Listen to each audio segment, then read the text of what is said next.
Good news, everyone. We've got another episode about Slice and Dice coming at you today. I do have a bit of bad news, everyone, as well. Um, the original recording of this video, I lost the first 20 minutes of it because my Steam is set up to record the last 2 hours of gameplay. It got up to about 2 hours and 20 minutes before I realized it wasn't recording anymore. The good news is that I talked about curses in the first hero selection for like 20 minutes.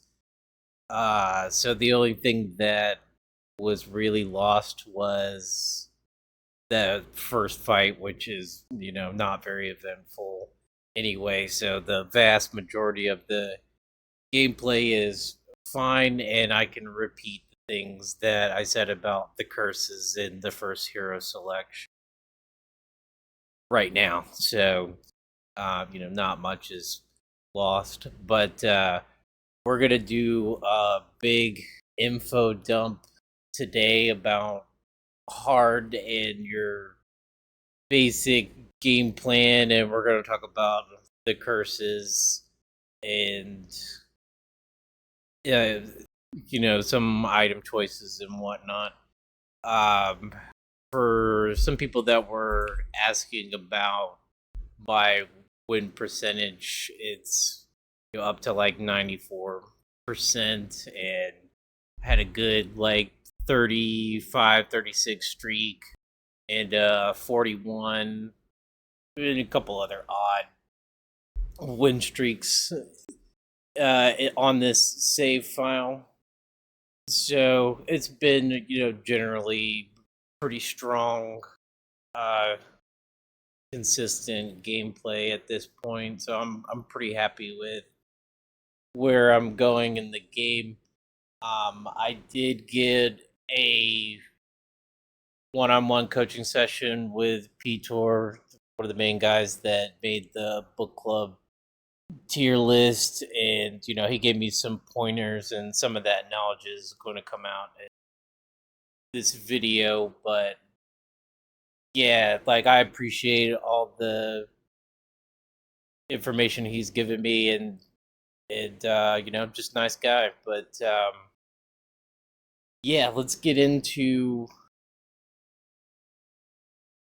the curses and my general philosophy on that, and where it comes from, and the system that I use to choose the curses. So I'll edit in like a chart so that people can see here, um about how, like, I divide the curses. I use the book club tier list. It's straight copied from that, more or less. But my system is to choose whatever or better curses on the first screen. And if I don't see that, I'll hit the reroll button. And then at that point, any curse that's not what they consider to be unpickable, I will choose that. So it might be slightly sad or big sad or something like that. Following this, like, whatever or better on the first screen system, you will have to play slightly sad or big sad about 1 in every 8 games. So what you should take from that is that if you want to streak more than 8 to 10 or something like that, you're gonna have to learn how to play all of the curses that are considered playable curses. So, and the more picky you try to be, the more chance that you can land in having to play an unpickable curse, by like re-rolling whatever or something like that on the first screen. But you most likely won't be forced to play into an unpickable curse. It's not impossible, but chances are pretty low, like around 1% or less.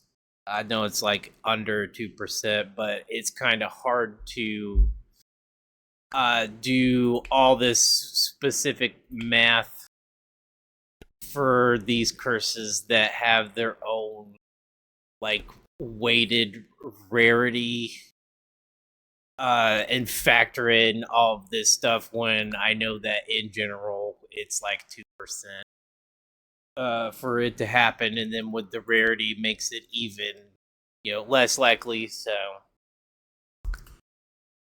you will have to play these big sad and slightly sad curses occasionally if you want to break through to a bigger win percentage. And the general philosophy behind the tier list is to play defensively and to choose curses that are beneficial to defensive gameplay. And so things like monster HP, tough HP, even things like spiky monsters are good for defensive play, and they're rated high in tier list. And the unpickable curses are going to be things that a lot of time they take your agency away from you. So something like tunnel vision can be pretty tough. Maybe you get lucky, but there's not really much you can do to affect the outcome either way. Whereas playing defensively, you will have options, items, characters, and whatnot that can make that run stronger and sort of cancel out the curse. So that's what we're looking for when we're picking curses. We're trying to pick curses that we have control over. And in this run, it's going to be item poison is going to be the curse that we're going with. The other one that was possible was tough HP, but I decided not to go with it because Medler is on the team, and it's slightly worse with him summoning bones with tough HP. It's worse with monster HP 1 with him, um, because he can still slay through a tough HP, so it's not terrible for him in particular. But I think I had clumsy on the team, so just someone that only does 1 damage. I saw some potential bad lines, so I just felt more comfortable with picking something like item poison. But this curse you have a lot of control over. You can just not equip items and not experience the item poison, and you can later get cleanse and get rid of it, and it's almost like you don't have a curse at all. So this was, one of the higher rated curses in there, and you can kind of see because we have so much control over it, it's a very good curse, even though poison itself is pretty bad. Especially having poison on everyone is not that great. But it's it's playable, and B, we can control when we have to deal with it and when we don't have to. So this makes it one of the better curses. But in general, we want to give the monsters health or survivability or something like that. And if we do that and we don't give them offense, we can feel more secure on the defense side because they're not adding extra pressure from extra monsters or extra damage or extra summons and stuff like that. We can just kind of chill. And with defensive gameplay, you get to play more turns, and the more turns you have, the more luck evens out in the long run. So it is also, in a meta sense, a strategy to mitigate the luck. And anything that you can do to mitigate luck in this game is going to bring consistency, as long as you have the micro skills and the strategical thinking and the tactics and stuff like that. It's just, you're just going to get more opportunity to do that. And we want to avoid curses that add monsters, add damage to their side, or take away our agency. And the stuff in the middle tends to be things that like weaken your dice and whatnot, which there are some side replacers in the game, so sometimes there is a little something, and you can kind of control it through your hero choices as well. Like if you have right to blank, you can pick someone like Warlock who already has right to blank and has been balanced to have blanks in the first place. So you have some control with items, you have some control with character choices. Of course, you don't know which one of those you're going to get, but you have a chance, and you have the ability to at least mitigate the curse. So, you know, besides that, I don't like things like mana debt. I think it is playable on the first select. Yeah, it's like a 3, but I still don't like it. Or anything that will tank your red or blue character.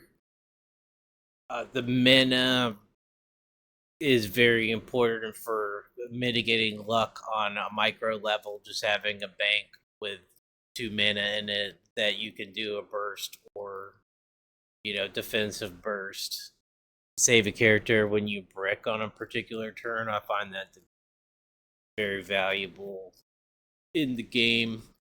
So I don't like something like worst, which is considered an unpickable curse anyway. But even if it was rated higher, I probably still would to play it because mana is one of my main tools for mitigating the luck and kind of evening out the ups and downs of the game. So if there's anything else, something like sticky fingers can also be kind of tough to deal with. But a lot of the characters, like their top bots, are good sides. So if you get stuck on them, it's not a big deal. And you can also just pick characters that have good top bot, so that this curse really isn't all that bad. And see, it's like rated whatever on the tier list. So this tends to be kind of the stuff in the middle as far as the curses go, because you have like some agency, but maybe not, as much as you'd like, and you could get randomly screwed, but chances are pretty low that you never find anything that can deal with it. So, yeah, like in general, we want curses that give survivability to the enemy, and we're going to avoid curses that take away our choices because that's what makes us good in this game instead of lucky is making the right choices. And I could make another video about the curses in particular if people want, but I hope that the chart and kind of explaining the general idea behind it will be enough for people to problem solve their way through curse selection for a time. But if you want me to go into these particular curses, I can do that in a different video. But yeah, for the most part, we're playing whatever better on the first screen. On the second screen, you just accept the best thing that you can get that's not an unpickable curse, and most likely you don't get cornered that bad into like an unpickable curse. However, sometimes you are going to have to play a slightly sad or a big sad, so be prepared. This is not like some kind of perfect system where you always get to play the easy stuff. You're if you're trying to streak higher, you're gonna have to learn them all that are playable. So, with that being said, I can kind of move on to the hero pick strategy. And in the video, the first hero choice that you're not going to see is Scrapper versus Monk. And, I decided to go into the whole idea of what we're trying to do in the mid game and building a mid game team. And the basic idea is that we want to get Disciple, Vampire, Seer, or Caldera. Okay? And these heroes are very, very strong compared to a lot of these other heroes that are like can be decent, but they're not as impactful as these guys. These guys have broken stuff like foretell. You're scaling mana so much, and you're getting so much value out of foretelling. Like you can just foretell for 2 or 3 turns, and suddenly you have like 20 mana in the bank, and the fight is over. So he's quite strong. That mana can also be used on defense. So just having a bunch of mana, it makes your game very stable. And then Caldera, this scourge 2 damage to all. You can get a lot of value out of this. It's very strong into Grave Fight, into Lich, and some of the fights that can be tougher in the mid game. This is a pretty strong spell, good value out of the 3 mana. And then Disciple is the main one you're looking for on the red, but Vampire also very strong. Her glow spell, 1 mana is 2 heal, 2 shield. Very strong. That's a lot of value for 1 mana, and she can help you out when your characters are rolling X's. You can still get value out of that, and this double heal too, also flexible and good value. Whereas, like, you only have one side for two heal cleanse on Druid or something like that, and a one regen. And these are considered the other two, like, reasonably good reds, besides, Medic, but she doesn't produce mana. She has her own problems, but um, Disciple, she makes the mana, and she has this good flexible healing ability. And then Vampire, this is good. 5 heal is pretty good, and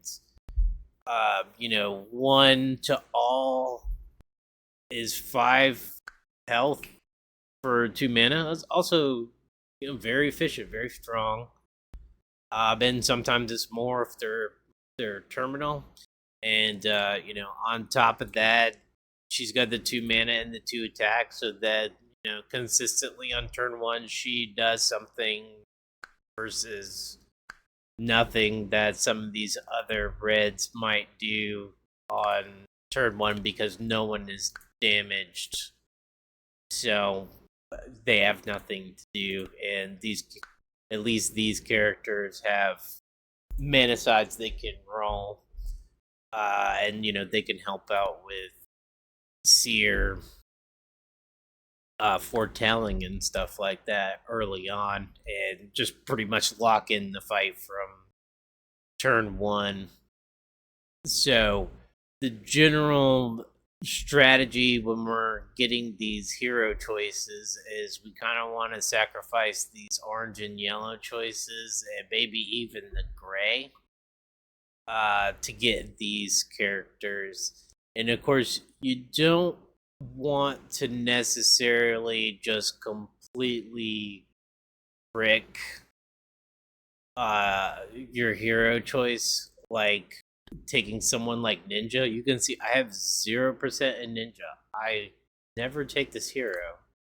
And then Rogue 25%, Gambler 28%. So very often I'm still avoiding the absolute worst garbage on orange or like even yellow, like 6%. You can see these are extremely low, almost never pick these characters. I still might, pick some characters in very rare instances so that I can, hold my red or blue pick, and I feel like this doesn't hurt me too much. I'm still not happy about it, but yeah, I still want to avoid the absolute garbage characters in each one of these tiers. You can see it's almost never to pick these characters. So, the general idea is that we want to play these 4 characters very consistently. And they just make the mid game solid and stable. And we're willing to take someone like maybe Trapper, who, is not my favorite hero, but, leaves the pick open for red and blue for longer. And of course, if you see those characters early on, you can just go ahead and take them. And then you could be a little bit more picky with the other characters, but you can see this sort of like hovers around 50%, choose rate for most of these characters, except for like if it's Gladiator, because I'd be tempted to take him even if the red was decent or something. But yeah, I mean, you just try to get these characters in the mid game, and with the reds, a lot of the times you can be a little bit more flexible, especially in the middle game with your choices, but a lot of these characters still just they heal and they're not awful and can do their job. Whereas like the blues, especially, I'm very hesitant to play a weak blue because a lot of this strat is going to be based on having a strong blue at least in the middle game. And of course, I think like the last time I played Evoker, which is not something that I normally do, but like it's okay. But I felt like you do struggle when the blue is one of these weaker characters, and I'd rather just have the consistency of one of these guys coming in, and it just sort of solves the mid game. And the other thing I wanted to talk about was so the first choice is going to be Scrapper versus Monk. And I picked Monk. The reason being is it was item poison. And Monk comes with a cleanse shield. And, he's also just decent at blocking anyway. But the cleanse shield is an answer to item poison. It's sort of unreliable on one side. Like you'd probably prefer to have maybe cleric with light for item poison, but my general strategy is to not equip too many items in the early game anyway. They're usually not that valuable in the first place, and poison is pretty bad. Drawback for something like 1 HP or whatever. Um, so I do like to have some kind of answer to the poison just in case one of these early items is strong and I want to play it. I have some way to get rid of it. And then cleric is almost like you don't have item poison at all in the middle game, but he can peter out to only having two sides, so he's not like the most amazing gray. Anyway, you can see it's still, hovering around that 50% sort of area with playing him. Yeah, I much prefer Knight or Guardian. You can just see how devastatingly high some of these pick rates are. There's a huge chasm between these characters that are bad and the characters that are good. But, for the most part, you should be thinking about your curses when you're making hero and item selections. And look for things that remove the curses or mitigate the curses. And you'll be basically close to playing like normal mode, which at this point you should be pretty strong and pretty consistent at playing it on normal mode. So if you just find the answer to it, you'll be back in your element immediately. But yeah, I think part of the coaching session that I had with Pitor was talking about not going into autopilot, and it's very easy to do that, especially when you have like the tier lists memorized. So you can just say, "Oh, this hero good, this hero bad. I picked this."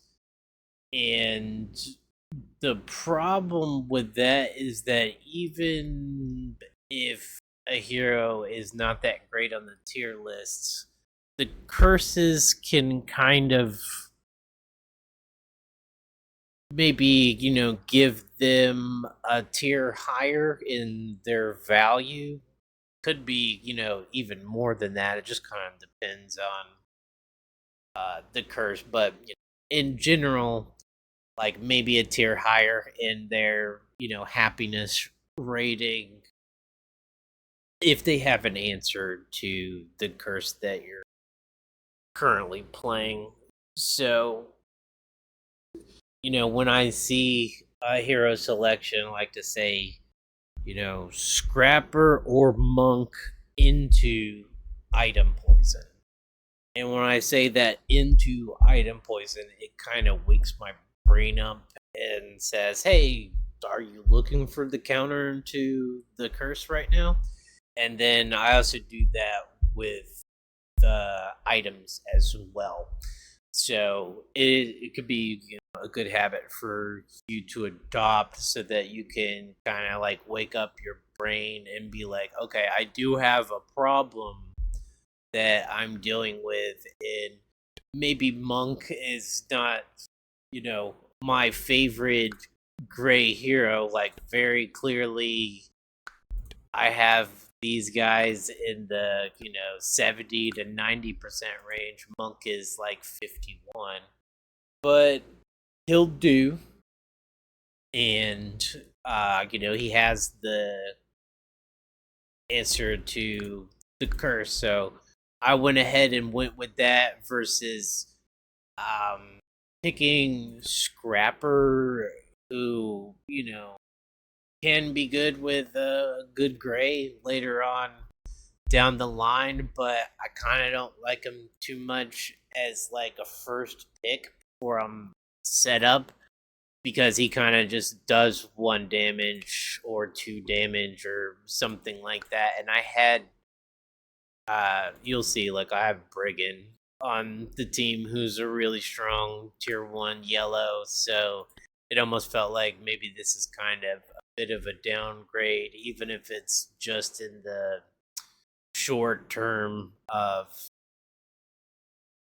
the early game, and like he'll be better later. I just didn't feel super comfortable with downgrading the damage output, because Brigand, even with like exert, he does 1.5 damage per turn technically, and so yeah, if Scrapper's not getting any value here, he's definitely of similar value. Whereas like my gray was Wallop on the run, and you're kind of relying on his stun. And like if you go up against Troll, this is doing nothing. He's not stunning Troll. He's going to be taking damage and probably just never quite able to do anything with this. So I'd much rather have someone that consistently blocks on the team. So that's sort of the idea behind, like, you'll see Monk, and you won't see the choice coming up, but that was kind of my reasoning behind that, having the curse answer with this character, and then just not feeling like this actually upgrades my damage output like someone maybe like Soldier would do, where yeah, now you're consistently doing at least 2 damage, which is better than Brigand's 3 exert. So with all that being said, you're about to see sort of a weird cut where you jump into the second floor now, and I'll be like mid sentence pretty much. But plenty of good value. Appreciate you guys sticking with me, and I apologize. I just don't record very many videos. It's pretty new to me, and yeah, I don't have everything set up straight quite yet. But I hope that you get plenty of good knowledge out of this video, and it's nice and long for you guys that have been waiting on me making a video for a long time now. So, without further ado, let's jump into floor two of the run, copying. And if it doesn't end up being anything, no big deal. Uh, so anyway, we'll keep going. Try to get rid of these seeds. Clumsy's strong into a seed fight, so I'm not super worried. With Meddler, I just if he doesn't roll bones, I just typically block it and generally kind of play the same way with Clumsy and these characters with bad sides. Just if they roll a side that's not a bad side, just go ahead and grab it. Um, one damage is as good as three here. And then I guess mana or vitality out of you would be good. Right, so kill these. This, redirect. And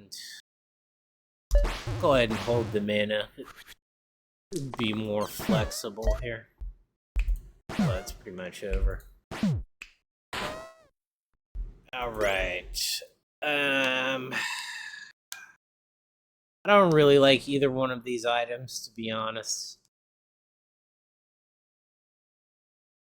Autumn Leaf can be good on Meddler, in fact, because of the cantrip, and it'll increase the mana, but it won't increase the amount of bones that he summons. So, sometimes it is good on him, but with item poison, there's no way this, gets good value. You don't want him summoning bones in the first place. So, I'm still going to take because I see more potential in it, but it's a tier 1 item. I'm not too hard about it with item poison.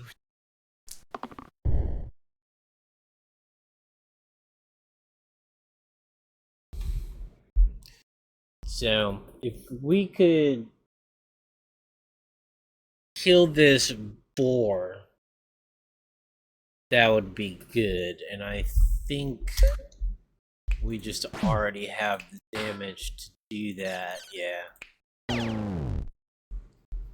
So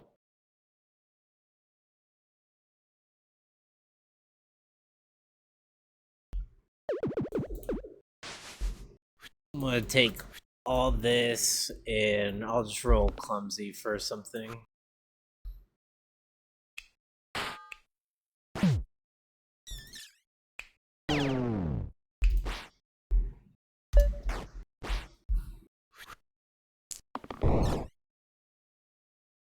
Meddler finally decides to start screwing us.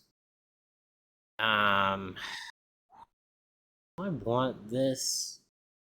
I want the redirect, really, because we might have to rely on him getting pain mana and he's under fire. This repel does do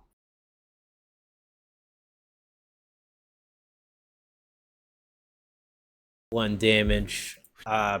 So I think it is good here because we'll be able to slay this wolf for sure. After we repel, and no matter what, if we roll him again, he'll at least make one mana, and we already have two in the bank.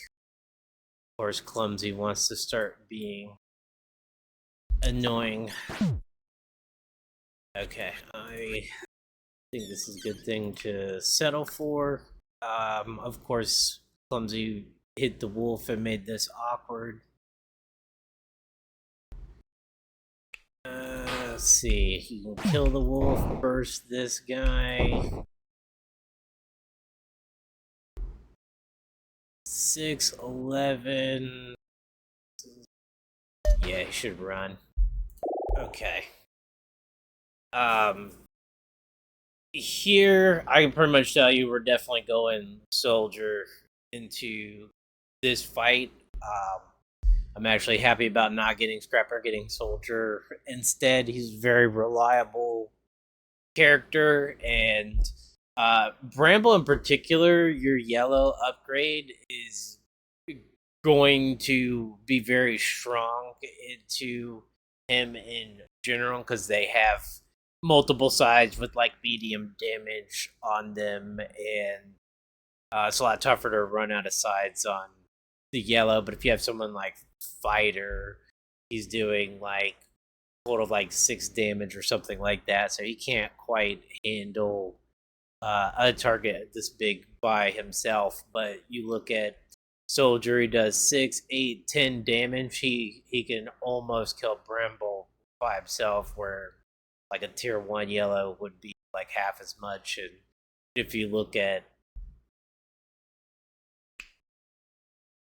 Midler, see 4, 7, 8, 9, 10, like,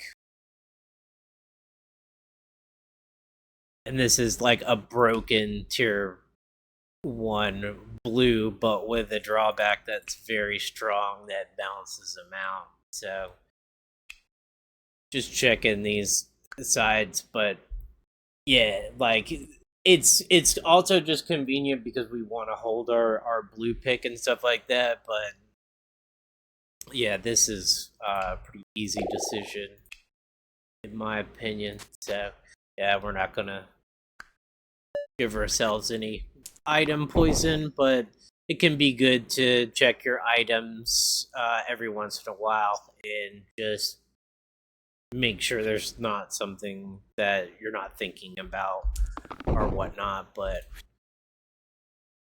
um, good thing about this fight is at least Clumsy can only caltrop herself twice, I guess. And you're generally just going to try and get rid of Bramble as quickly as possible and preserve as many sides as you can. And I want to keep Soldier alive since he's going to have the consistent damage to kill Bramble. And so we'll go ahead and keep that. I'm going to let this rat go through. We already don't have any more caltrops, so I don't have to worry about her just randomly dying here. But it is something to think about with this Clumsy character, to make sure that she doesn't just have like 1 HP and kill herself immediately on the next turn, and there's nothing you can do about it. You got to do something about it the turn beforehand. Let's see here. He's got 7 health. That's 5. And then 3 brings him down to 2. So we want 2 more damage. I don't think we're going to get, but we'll see if we get a little lucky here. We can just go ahead and kill Bramble. Block.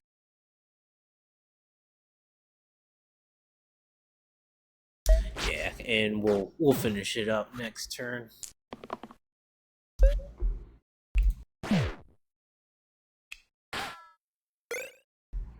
All right. Tier 2. This is not a bad item. I don't think many people think it's all that great. Maybe some people like it. Um, it is one of those potential items in the situation with item poison. Sapphire is one of the best tier 2 items, if not the best tier 2 item. And I'm tempted to take it anyway, even though like you can cover up a caltrop on Clumsy and have 2 mana, really good side.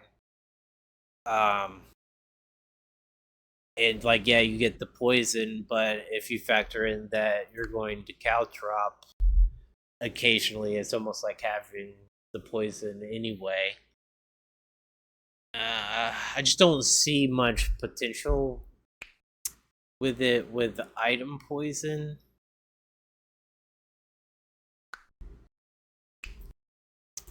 Check and see some tier 3 characters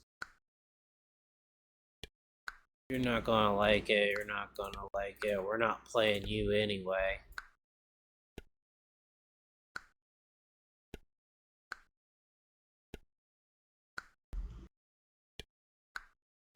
Yeah, I just don't see playing it later on, so I'm gonna take this just for investment potential. But yeah, you probably normally take Sapphire there in any other run that's not item poison for sure. But I like the idea of having some potential. Uh, 3 burst 5, you're dead.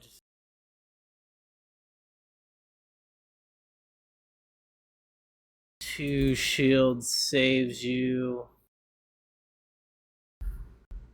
We don't need a heal, so we'll go for the mana here. But yeah, we'll just kill this thing.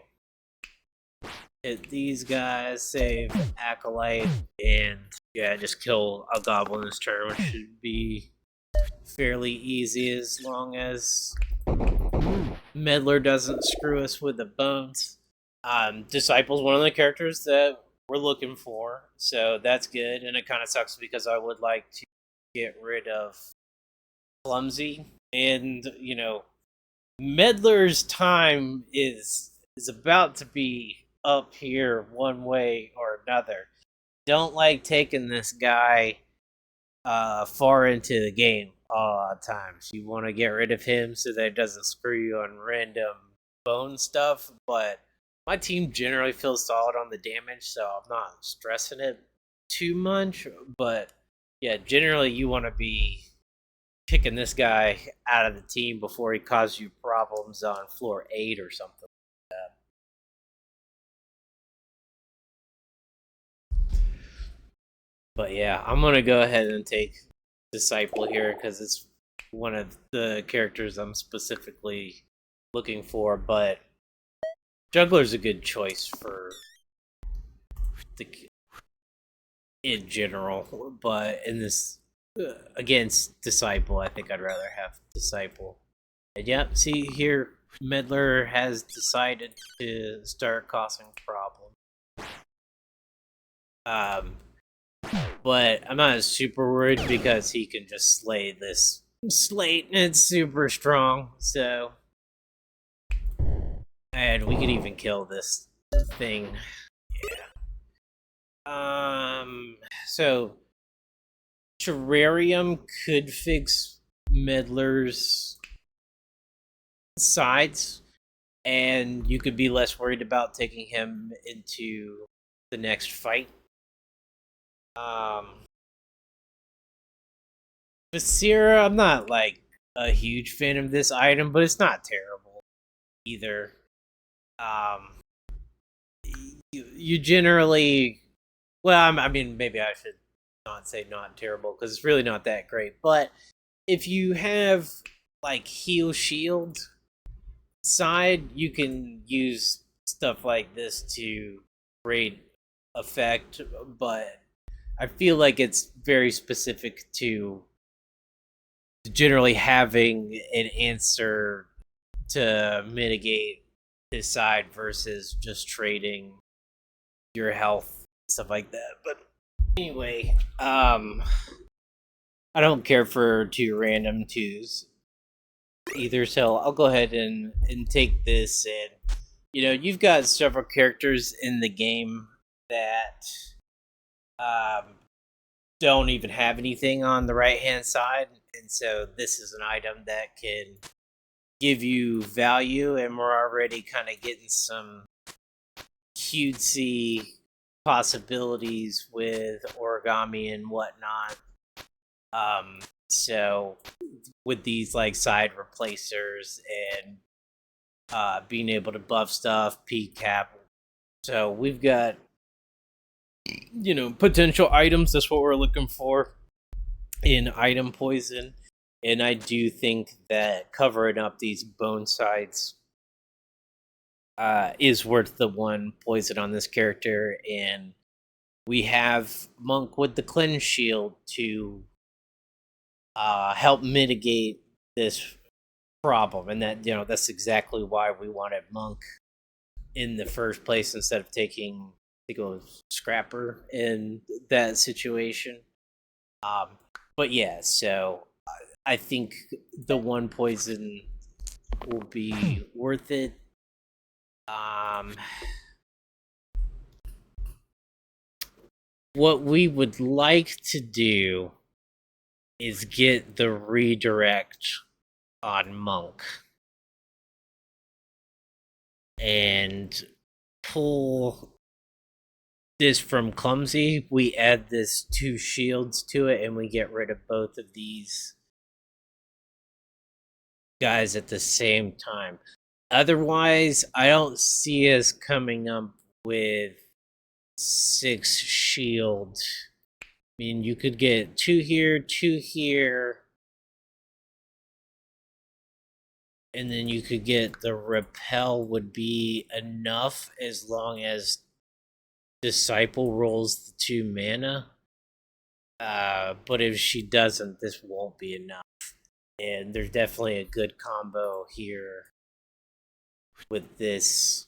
So we'll see. We're only doing 4 damage, which is not going to kill this militia.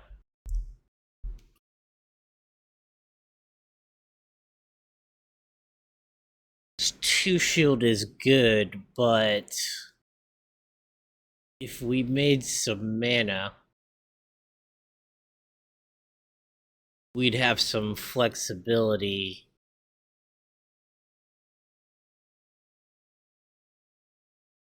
with either being able to kill this militia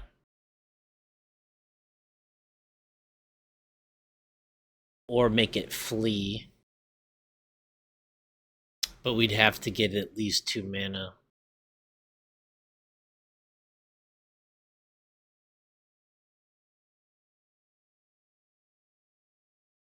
Yeah, I'm gonna roll all 3 of these. You could roll for a shield on the soldier, since it seems like the whole strat is to make enough shields to get rid of these militia. But then you wouldn't have the slay strat with Meddler. We don't have if you don't make mana.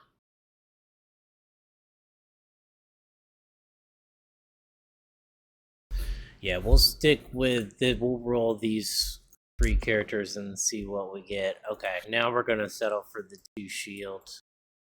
And it's like we'd like to be able to glow in worst case scenario with 1 mana, and if they like roll X's on us. But I think we'll take this as a little insurance here and get rid of this. Yeah, and she just totally bricked on us, but it's okay.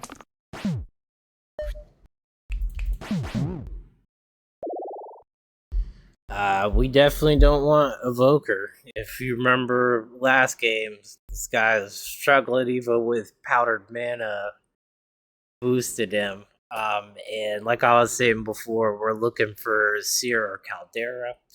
And if you look at our hero pool, Fiend's already out of the pool, Evoker's gonna be out of the pool.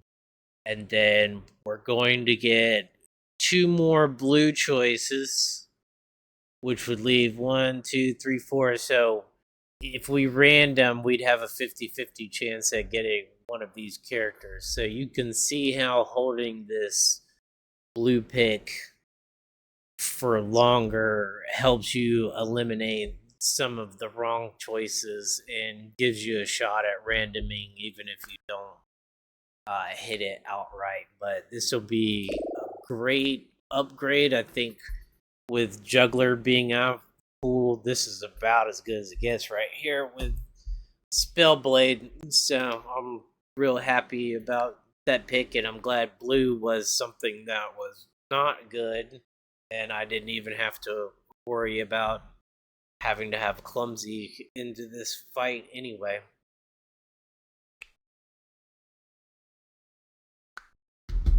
And got our meddler insurance on. Um, roll you one time, see what we can do here. Great, rolled your high value sides, and so typically in this bell fight, what your main aim here is going to be probably to put damage into this fanatic so you can kill him on turn 2, not let him get second hit in on you.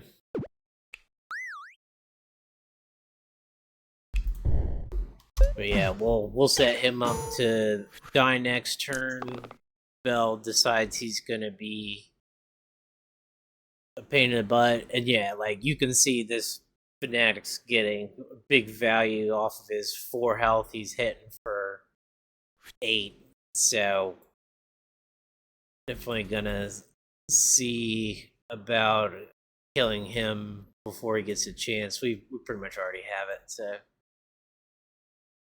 we'll roll these guys. Redirect is good. 2 damage. We're gonna go ahead and settle for this. There's no drawback to just rolling it, I think. So we'll keep doing it. Growth shield is fine. We'll even go ahead and imbue, get rid of this guy, burst this guy down. We use the mana to burst him down so that we don't take any thorns damage, and yeah, just trying to keep our health up while Bell is ticking down. So this should be a pretty good roll.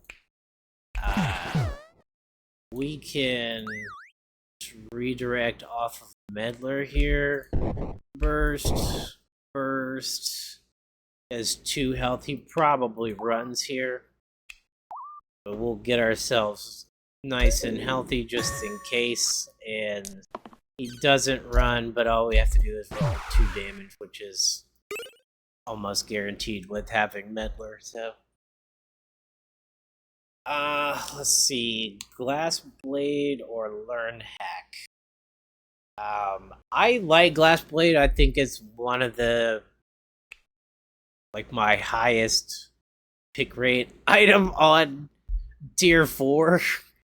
I think it's a good item. I mean, the drawback is it breaks if that character dies, but in general, we're playing on a defensive side, so it gives you roulette insurance for the end game. Lets you random some picks if they're absolutely awful.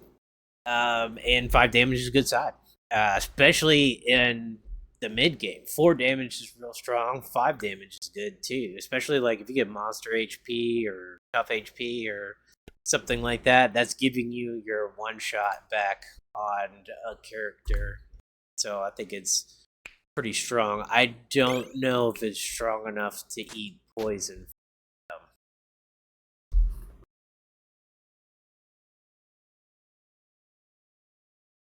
I mean, if you roll it, you're stopping a bones from doing 3 or 4 damage.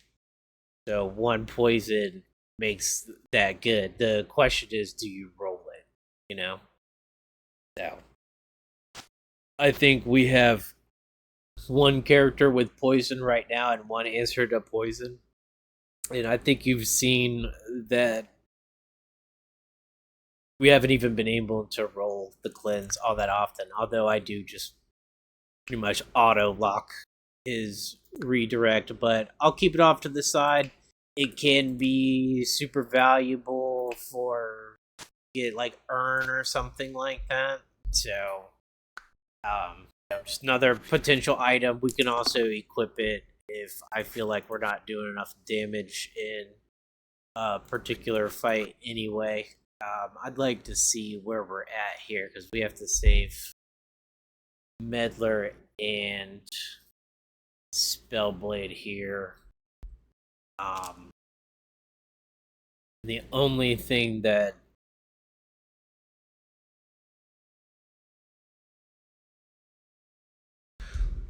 we can't go for the sniper to save Spellblade.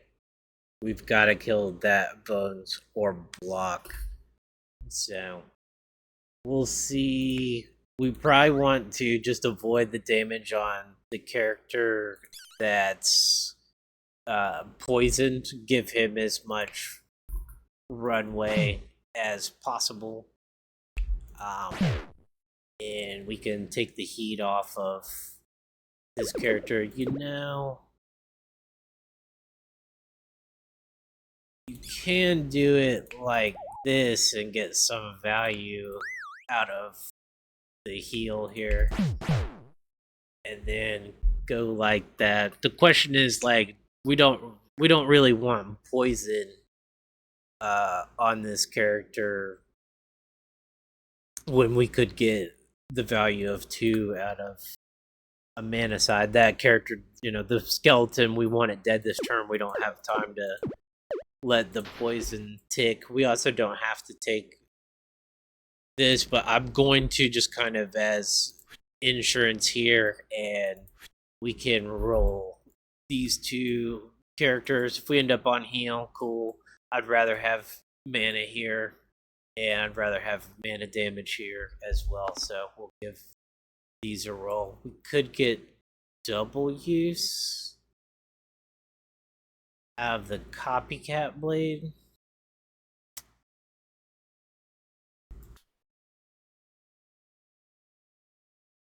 Yeah, and I don't think 1 mana is all that good here, so kill you, and then we can get a little extra value here. Set this Bones up to slay. Want this? I think I'd rather have this slay potential and keep this quartz on a even health so that I can burst and kill it. And I also have the option to slay this Bones if he's going to be a problem, versus doing something like this where you put more damage into the next thing that you want to kill. But what if these guys are targeting the same character and it's easier just to kill this Bones off to save them? So I would rather go with this. Half that heal gets wasted, but no big deal. We got 2 value. That's pretty good for a character on tier 2 anyway. So we still have the value of the redirect from the weekend. That was actually kind of a fortunate attack from that character onto someone that's not actually going to be completely useless if they get weakened. 2 mana, 2 mana. So let's go ahead and check where we're at here.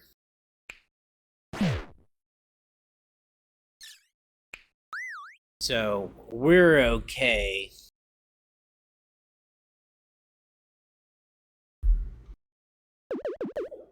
We don't even need this mana, so we can roll this for something better. Okay.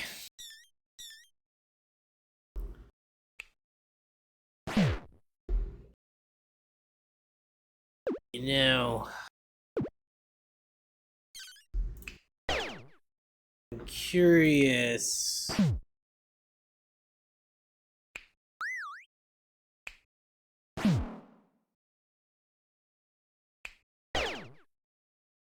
Yeah, then that's the end. Okay, man, these are kind of decent rewards, and like this is a triple grave fight, so you need to be super careful. We don't have a lot of AOE on this team, but we do have Meddler that can just slay graves. So we do have a answer here, but I think we're about to lose Meddler. So yeah, we might have to be careful in this spot. Unfortunately, we have item poison, but that's actually was somewhat of a decent offer, and yeah, almost like want to play Glacier so you get this two weekend sources, but no, we're definitely picking Sierra. Like I said, this is the baseline strategy for this run, and I'm glad we've got both of these characters in this run. There's a chance that you don't. But for the educational purposes of the video, I'm glad that we got both the characters that we were looking for. And one thing that you should know is that these characters work well together. One thing that you have going for you is you have these single use sides that will eventually turn into X's. And Disciple turns X's into heal and shield too. So they've and Seer is constantly making lots of mana. They work well together. So this is kind of like a good, solid team. I think only Monk might be slightly weak, and with the item poison kind of giving him a little extra boost here, which we're not, even worrying about having this item anyway. But I think what I'll do is put this glass blade on Soldier. We do have a answer, and like one-shotting these bones is going to be real strong, and it'll give us maybe something if this guy hits us with mass poison. Maybe we could take him down real quick. So I'd like to have that option because this fight could be tough. And that's sort of another thing that can improve your game, and something that I talked to Peter about as well is like when you go into a fight, you should ask yourself, am I in trouble right now? Um, and it might wake up your brain here and be like, okay, I need to roll really well on turn one, or I could really be struggling in this fight. And the thing is, we don't have the most amazing answers to the grave fight here. We don't have juggler or ranger or caldera or something with like AoE damage and whatnot, and these graves can get out of control. And we're gonna be possibly relying on Seer being able to scale. But he's probably not making 4 mana per turn to kill skeletons, and if all three graves are going off, they're making 12 HP worth of damage on their end. So 4 mana per turn is not going to be enough in that situation. So we definitely need to be careful of getting hit by this poison in this fight, because if we are forced to play a long fight, this poison could be absolutely devastating. And if the graves get out of control and we can't kill one of them, that could be absolutely devastating. If Seer has to use this mana to defend instead of foretell, that could be really bad in this fight as well. So, with all of those factors in mind, and I don't need to babysit Meddler being poisoned at this point either. So I'll take this one poison for the potential to one shot Bones and help get rid of Graves faster, or kill this carrier before he poisons the crap out of everyone. So let's go. 2 poison on Seer. You bastard.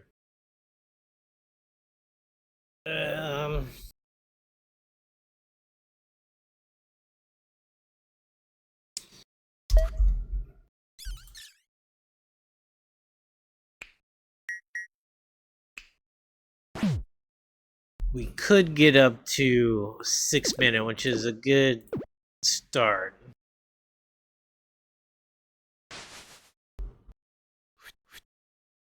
I don't think you roll for the dodge here, even though that would be nice not to get poisoned on the first turn. I think Disciple can keep him alive, and we can kick this Foretell off right off the bat. And I think that's more important in the long term of the fight. And hopefully, Monk rolls his cleanse side for like the first time in the game here, and we'll be just fine. We have something that answers that, and I think getting the Foretell off here is the more important thing, and I think the poison is something that maybe I can deal with 2 or 3 turns. This 2 damage is pretty much the same as 3, so I'll go ahead and take it, and we'll keep rolling for that cleanse shield that we're never going to hit here.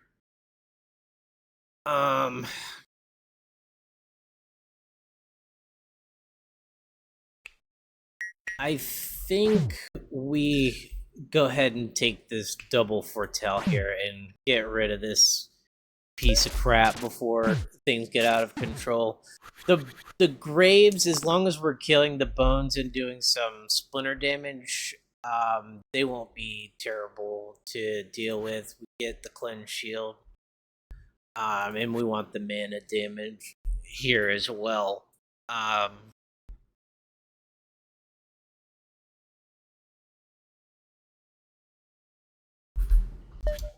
Does this just outright saves here? It does. Okay, so I don't have to settle for this dodge. Soldier, I think we're gonna keep rolling him. Hopefully we can hit a 5 or at least a 3. And I want the mana gain on this character. And you can always think about grabbing an X and getting 2 health, 2 shield with Disciple, but I think with there being 3 Graves on the screen, I would rather try to get rid of one of these Graves instead of trying to heal characters. I'm hoping I can get rid of at least one of them, or keep the Bones next to the Graves doing the damage. Okay, we're just going to keep rolling that down. Okay, so we did get the 5.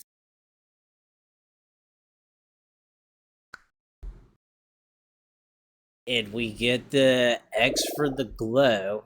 So already this teamwork is happening for these characters. And now Seer is just chilling.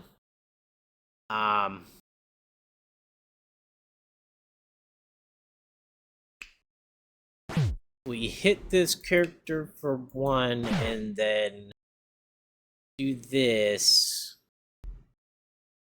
We can foretell 3 times, let this character die to poison, and I'm starting to feel good about this run. If we can kill this, I think we can get rid of 2 of the Graves.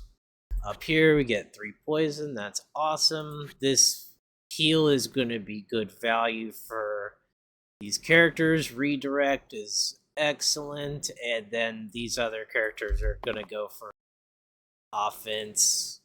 And 1 poison's actually not bad. We can put it on a Grave and counts as essentially 2 damage here.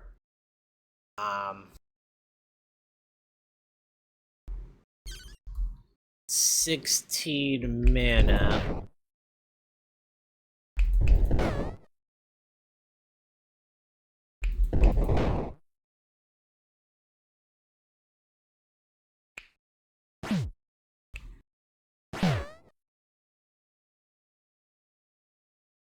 Can get rid of this grave. We can damage this guy.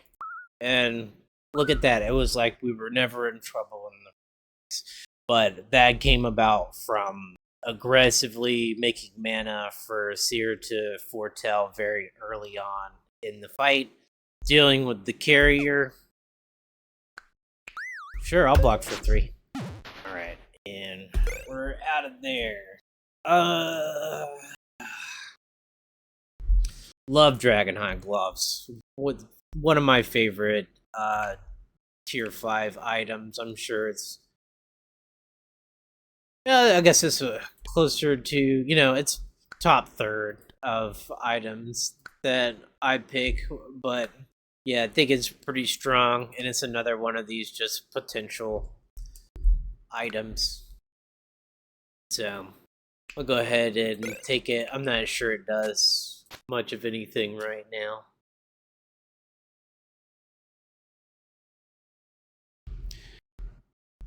But having 3 sides be the same, you can count on this quite a bit. Plus, like, we have peak cab plus this, so we can make our middle side like 4 sides if we wanted to, which is crazy. Plus, we have the origami growth. We got all kinds of cool stuff that, these later items that will be strong, we can combine them with this potential here once we have like better cleanse source. But I think I'll stick with keeping this flash blade on soldier. Is pretty strong, and as long as I'm not dealing with poison on multiple characters, I feel like in a couple turns you should get that cleanse from Monk. Are we in trouble here? I'm not super scared. Banshee is, kind of strong with this 4 weaken, and 3 poison is also good. I mean, 10 damage. Like, this character is a threat. But I feel pretty reliable with our team that we're going to be doing around 5 damage per turn, and we can get rid of her in a couple turns. And Slimers are somewhat threatening, but they're mostly threatening when, like, they're with other monsters and that are doing like other Slimers that are also doing AoE damage, and like you just can't deal with the Slimer, so he's just pelting you turn after turn.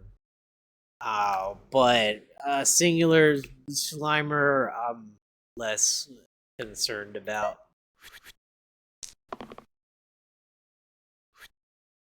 Get our foretell going.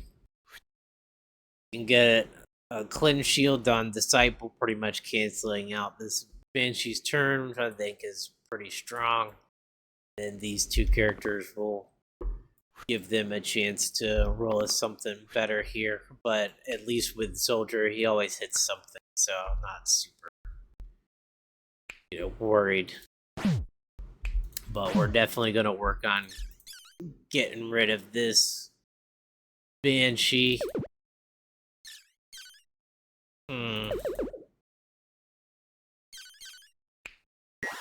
Do we want to do this?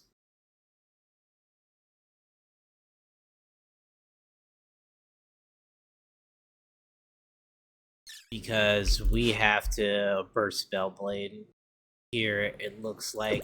The other option here is you could kill this Bones and foretell once, which I guess we only get 1 foretell off anyway.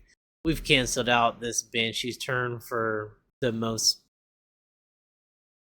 part, so I think this is okay. they're not scaling us, so it's alright if we have to take that hit.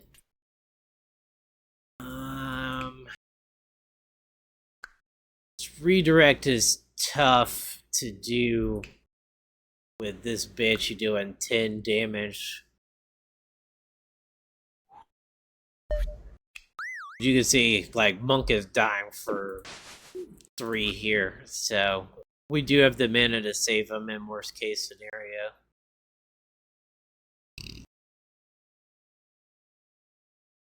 Don't could grab this for glow, but I think at least trying for mana here is good.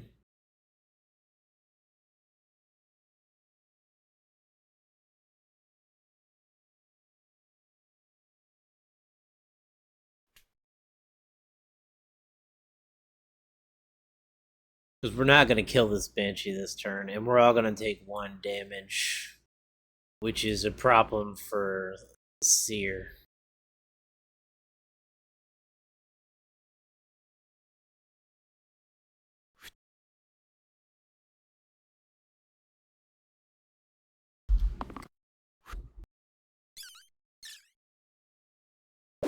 Glow.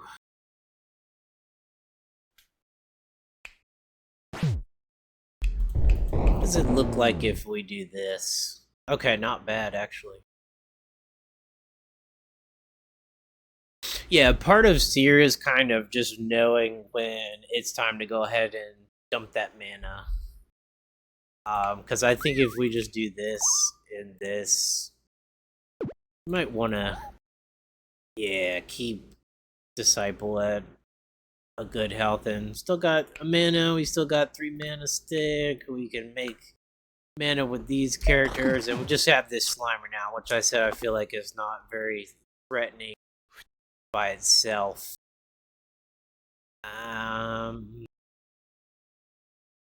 Poison's not terrible, but I would rather have mana, and I'd rather have Cleanse Shield on.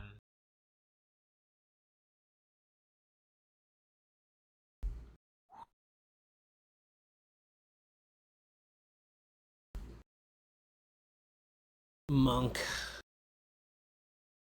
And I'll roll all of these. That was the one thing I didn't want you to roll. Yeah, we could just block him, just kind of spread the love. I'm not, like, super worried that we're gonna be in trouble in this fight. Cleanse Shield, finally. This saves Spellblade and Seer at the same time. And this, go ahead and kill him. And this fight might be over. No, he still wants some. So, alright, Lich, my favorite tier 12 fight. Just kidding. Okay. Now that we're here, we should talk about tier 3 hero picks and what we're gonna be going for.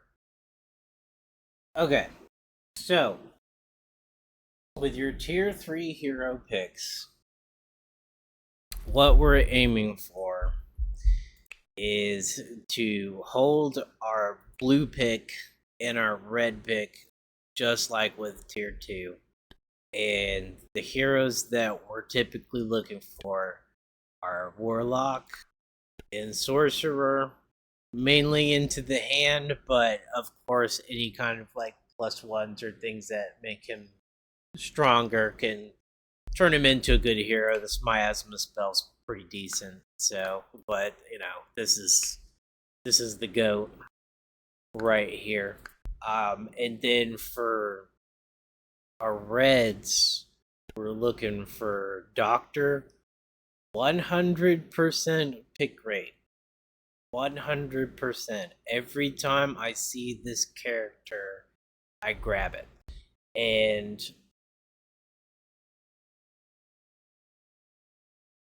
The thing is, even with this strategy of forcing your red and blue picks as much as you can, you're not going to get the characters that you want every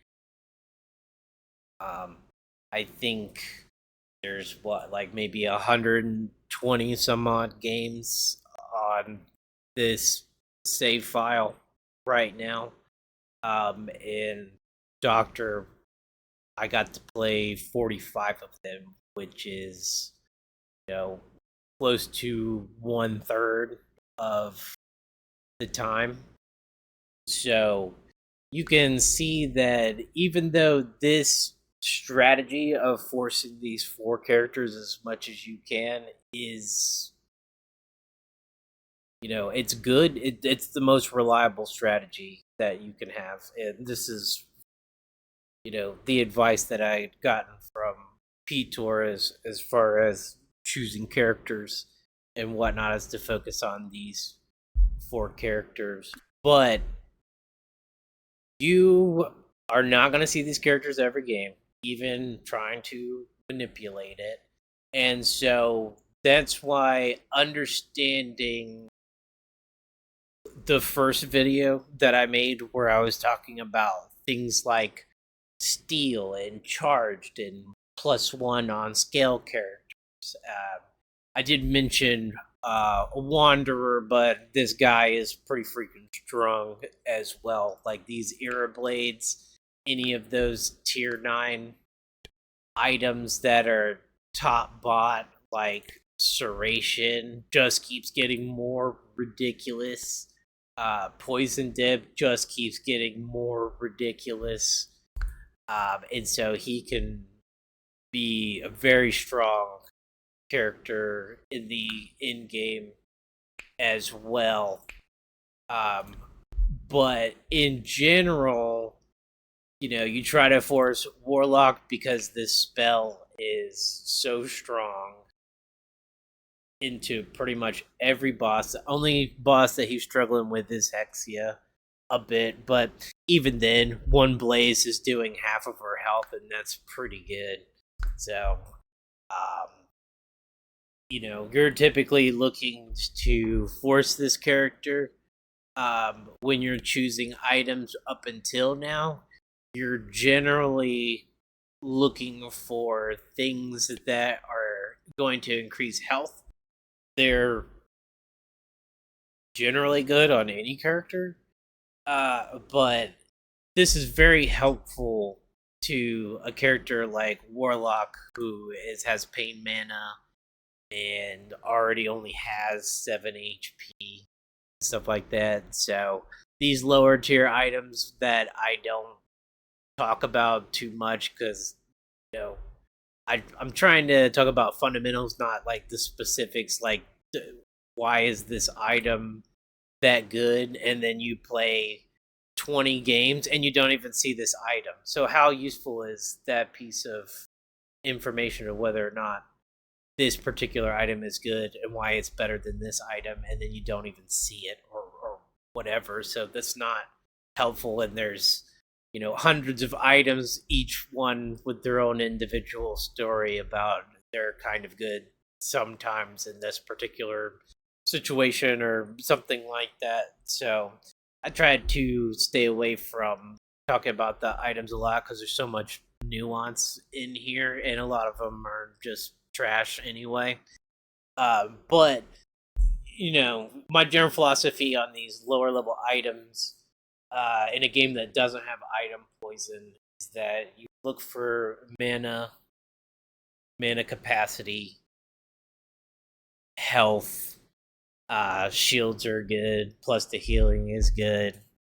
Um, Maybe a side replacer or two. Particularly left side replacers are good to give you insurance on roulette, so that you're not forced into a character that's constantly killing itself. Or if you are forced into this character, you have some kind of backup plan so that you're not getting screwed. Because, like in this example right here, like what if this character was Wraith instead of stoic, who is not one of the character. Like, you pretty much never want to play this character, and you pretty much never want to play this character, and you pretty much never want to play this character. But I'm more willing to take one of these choices up here with the yellow and orange than I am to do that. And whenever you press random, you're risking not just rolling roulette, you're risking not rolling doctor. You're risking like getting fate instead, who's not like the worst hero in the world, but the game is so much easier with the character like doctor. This 10 heal, 10 cleanse is ridiculous. It basically counters inevitable with his weakened flanking attack. It counters poison. It counters the pain. It's so strong, and like it's good with a character like Stoic, who's redirecting stuff towards him, has this big health pool that can utilize all of this, health that's healing, and it's really efficient. It outpaces Hexia's mana burn. Um, it's just a stupidly strong spell to have on your team. And Profit, this region is ridiculous for longer fights. You can get tons of value out of this in a bad situation. 5 vitality, really strong. I remember the last video I was talking about Trident, I want to say, and I was saying something like, think about the defensive options, and I was looking through like the grays, but really what I was trying to remember was that Trident on vitality, 15 health, that's ridiculously strong. So yeah, these characters are really strong. And with the reds, you have a couple of characters like Shaman and Surgeon. They're still pretty good. So like if you have to play these characters, sometimes it's not too bad.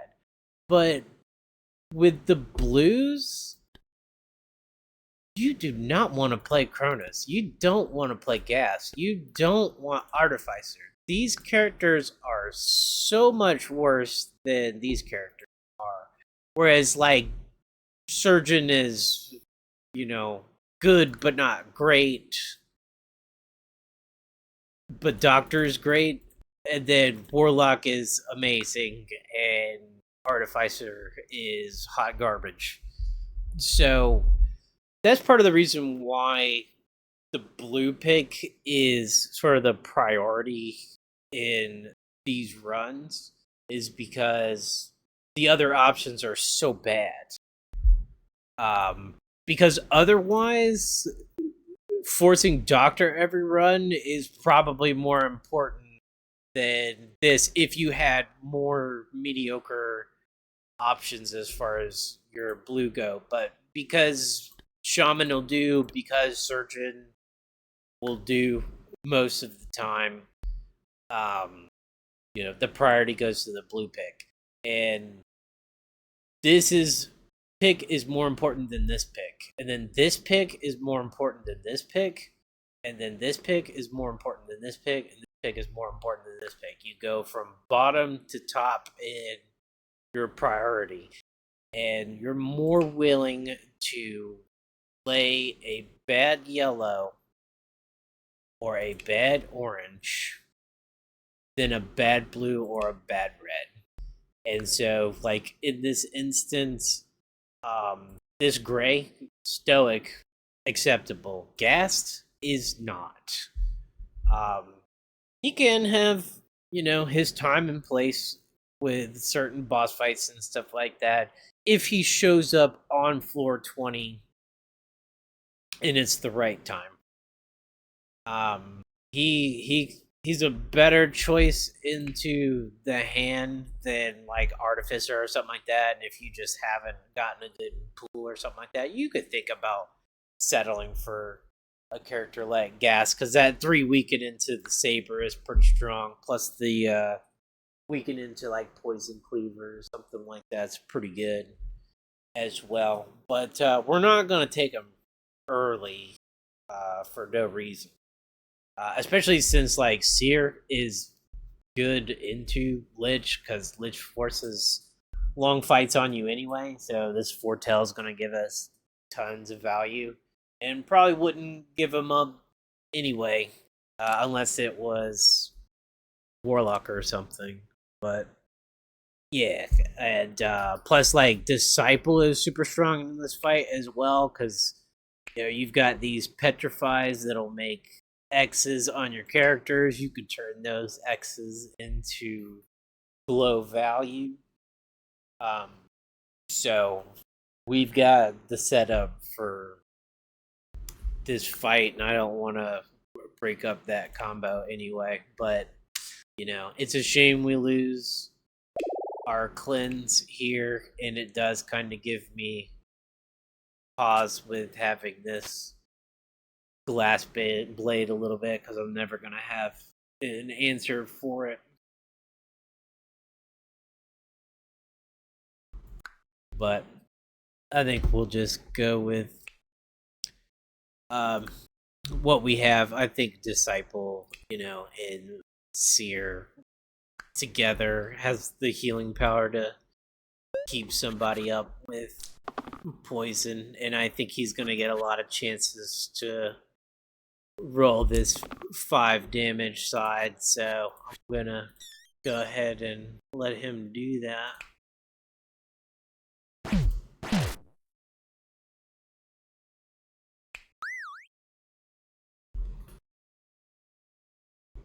And then we get the double foretell off, and I can save that imbue for later, so we can do something cute with all these bones on the screen. We can start a good bone cascade.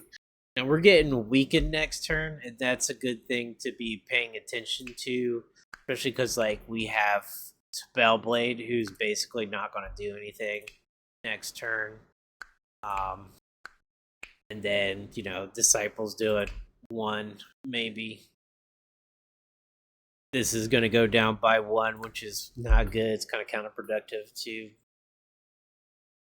foretelling, so we don't want to take a weaker mana either. Generally, this side is kind of garbage, but I'm planning on cleaning out some of these bones here. I think it's gonna be decent value this particular instance, because I'm getting the 2 damage and the 2 shield, so that's like 4 value, and I think I can, no matter what, kill whatever's going after a soldier, keep him alive for a little bit longer. And I think I'm gonna, basically save a lot more health by killing things in this instance than I will by trying to be super defensive. But yeah, we kill this guy in the middle.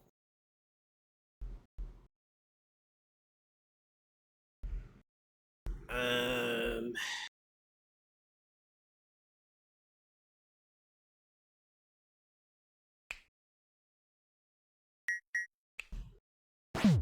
doesn't quite get us to the next level,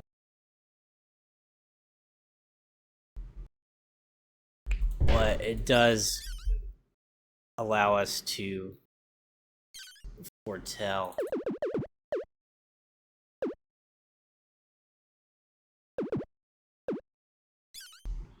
Let's see.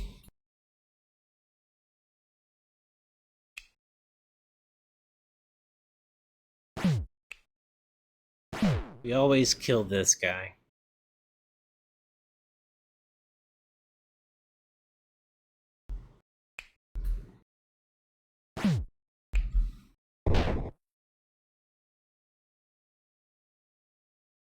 I think we go like that because we can't like eke out another foretell, and we can reduce this damage to stoic right here, kind of keep ourselves healthy while still foretelling. But generally, you're trying to foretell as much as possible in this situation. You want to outpace. I want to take this heal for sure. This isn't bad. I think we'll roll. You can't do anything but dodge, and the dodge is pointless. But you know what? We can get an X though, so that can be valuable. You don't do anything.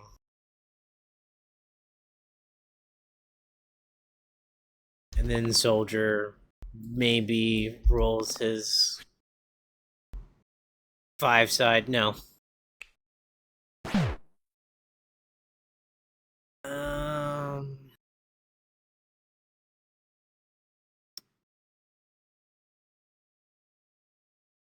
See here, we can get 5 foretells from taking this damage.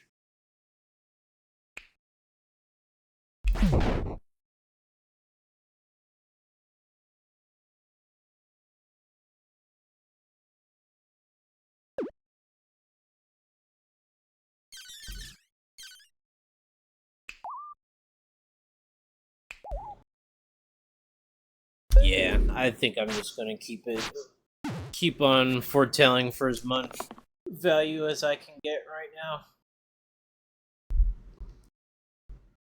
Then we can just take damage on Stoic.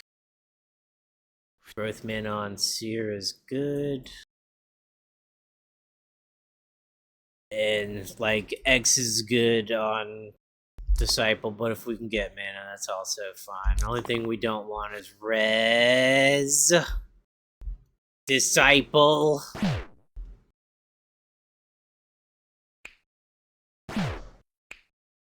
But you can already see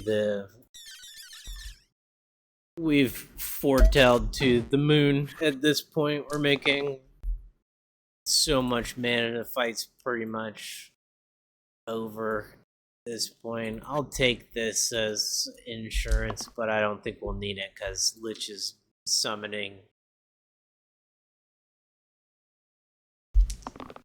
not attacking someone.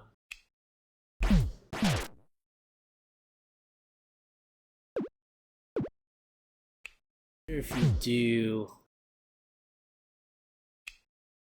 view, kill this.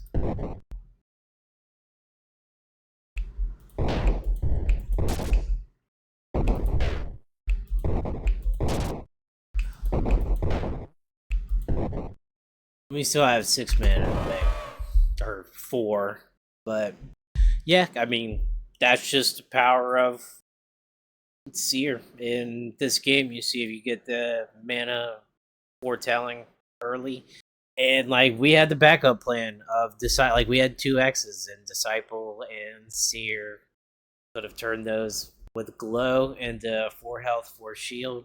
So yeah, I mean felt strong throughout that fight. Reroll Soldier, I don't think so. Okay, both of these suck.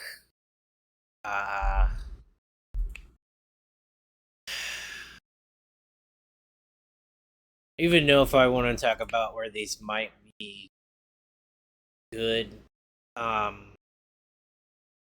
Lead and handle can be good and unfair with like worse items. Like I've put it on agent because you don't go all the way up.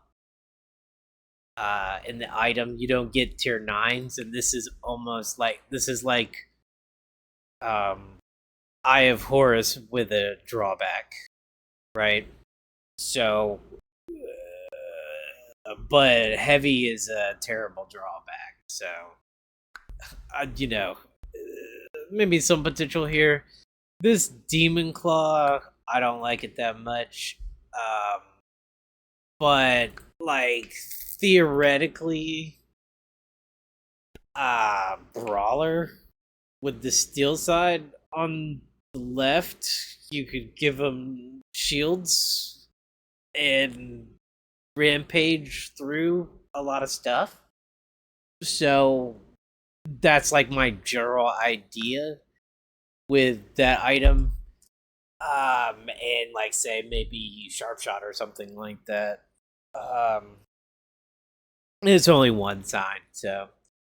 And the other problem in the situation is that since we're going to be sacrificing our yellow and orange picks a lot of the time to get the reds and blues that we want, the items that are good for particular yellows or oranges, they kind of go down value because you can't manipulate that pick to coming about. Like, it's still pretty tough to try to force Brawler out of the like pick pool, but even if you could, like, it's not worth taking like Wraith and Kronos or something like that to hope that you can get this Brawler combo that's only one side and maybe you roll it or something like that. So that's kind of the general, potential value that I see in both these items, and I don't like it. So I'll just random and get something way worse. Um, yeah. So this item is like necessary for speed runs under like 15 minutes on normal. Like it just lets you speed through the end game and get a good time. But otherwise, I don't like killing off my characters, and I don't want to pick someone like Valkyrie and hope that they roll Death Defy at the same time. But I'm not too like super worried about it, and like you can kind of see like was it a big deal? Like I pretty much not had items this whole run. The only thing that I've thrown in is Glass Blade, and soldiers like rolled it 2 times the whole time that he's had it on and taken poison damage for it to not do any extra value. So it's kind of questionable to have it on in the first place. Maybe if I rolled down harder I could get the value out of it, but I don't think one poison on one character is unmanageable when you have Seer and Disciple, so I haven't worried about it too much. But you can get past floor 12 and not have any items that are helping at all when you have these strong heroes like this. So that's again part of the reason why, like, I telling people like I'm not super worried about those low level items, because you can get past the point of these bad items in the game okay without them, and then focus up when you get to these later items. It's kind of a shame that this ended up being like 3 garbage choices, but I'm not upset about missing out on Demon Claw or something like that. So um this Ghost, I guess we just hope that we hit this like combo. If we don't, no big deal. And then for the Hydra 5-hit, we don't have multi attack, so we're going to be focusing on having a strong turn too. So hopefully we can get a foretell off or two on turn one, and then if we get 6 mana on turn one, we foretell twice. We have 4. We have 8 mana. That's 4 bursts and 1 attack from somebody else, and the Hydra's dead. So the only kind of wild card is what does this Ghost do? So I'm not super stressing this fight. We should be strong into it. Okay, they can do something like that, I guess.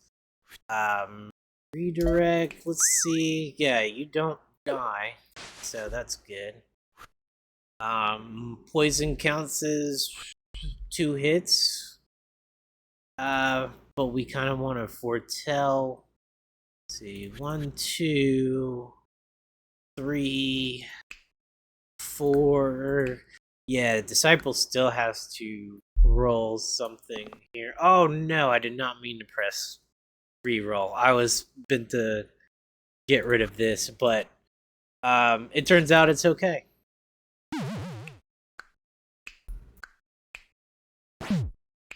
Because both of these characters rolled something offensive, we can get rid of the Hydra turn 1. I mean, it was a strategy. I feel like maybe it was less likely than like maybe try to roll for mana on Spellblade and Foretell twice, but Poison, hits twice in a turn, so I did think it was um,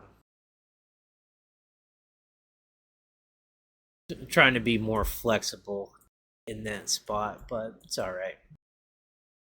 We don't have any mana. Stun. We'd have to do 4 damage, which we're probably not going to do. We have 1 mana from this thing, so we could glow. Worst case scenario. So we'll just keep going. I mean, should be.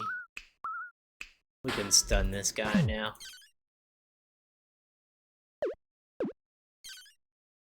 Can view, foretell, shield yourself for no reason, and then we're like guaranteed a win here.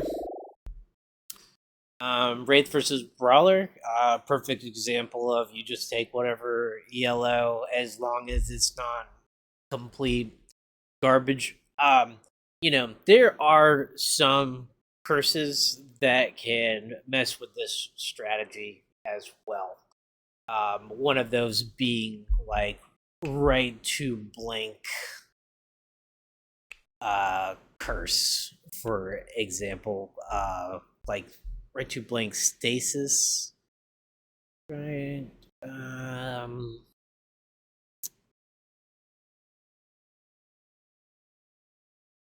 Where are you? Might be a generated curse. But for example, you can get right to stasis blank, which I think is rated like a big sad in the tier list. And the issue with that is you have characters like Eccentric who would have one side for you to play off of. And even though you don't want to get a bad red or blue pick, this decision making process can be really tough when like your yellow is just useless. Like, yes, you want to sacrifice your yellow and orange picks to get better reds and blues, but you do not want to take on an absolutely terrible, useless character just to save your red and blue pick. It is a very high priority to preserve these picks, but you don't sacrifice literally everything else to do it. But you know, leader, maybe not my favorite hero. He's big sad on the tier list and stuff like that, but he's at least acceptable into this like right to blank stasis. So like you would probably pick him, but someone like Barbarian, like he's got an 8 side and the 2 plus sides and 2 blanks that you can never do anything about, and that's pretty bad. So the certain curses can make this hold red blue strategy tougher to fulfill, and that's why I've told you guys to learn some other, like some secondary combos like 8+1s on agent and like curator weaver or steel on the yellow characters and stuff like that, because you want to have something else in your back pocket in case the picks don't go your way, the items don't go your way, or the curse is just really putting a lot of pressure on you to take a mediocre red like witch or something. Well, I wouldn't call witch mediocre; she's bad, but yeah. But this is plenty acceptable pick. He's not the best with stoic. That's part of the reason why stoic is weaker than the other characters. Um, the other grays is that he can't combo with steel characters, but 3 steel is still good. Good side, 3 self-shield attack is good side, solid yellow, good hero. So it's not too upsetting, even if we can't combo this. He's still going to do his job, not like an eccentric with right to blank who's going to be Xing out a lot of the time. So not sure Glass Blade is going to be worth it in this situation. So yeah, still going mostly without any items. Ooh, yeah, we want to make sure we kill War Chief so we're not eating extra imps here. I mean, we do have the rampage, so it's a potential answer, but we'll see about getting some more damage out of our characters and potentially making sure that we just kill this War Chief turn 1. We foretell. He blocks himself. Solid position.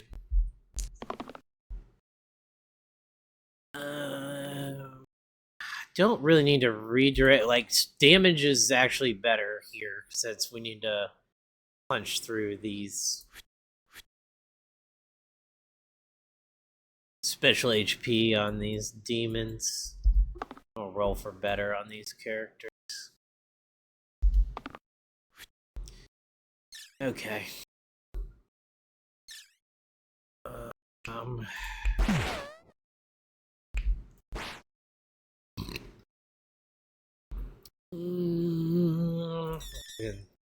Good value to just foretell 3 times. Since it looks like we're gonna be here for a little bit, I'll redirect this, heal this guy. Rampage is good. Poison's okay.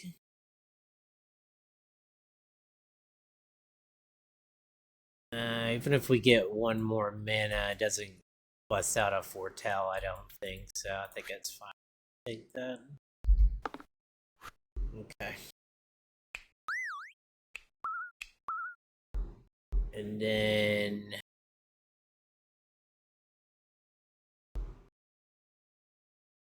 I'd rather avoid this poison.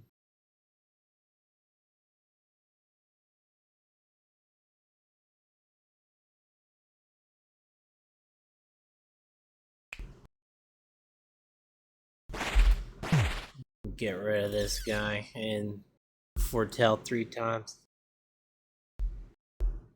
And I'll just let that go. You could glow there for some value, but I'd rather just keep stacking this mana up for investment. And it'd be nice if you rolled mana.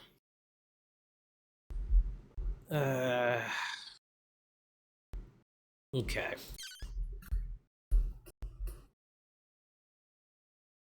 Still would like to avoid poison here, I think.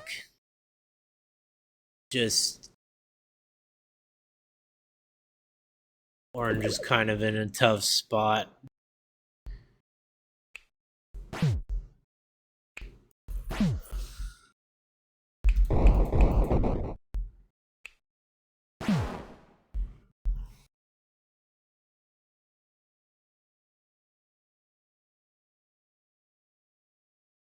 We could stop this poison, but we can foretell 3 times. I like that better. We're almost out of here. 2, 3, dead. Bruce, you're dead. Okay. Um.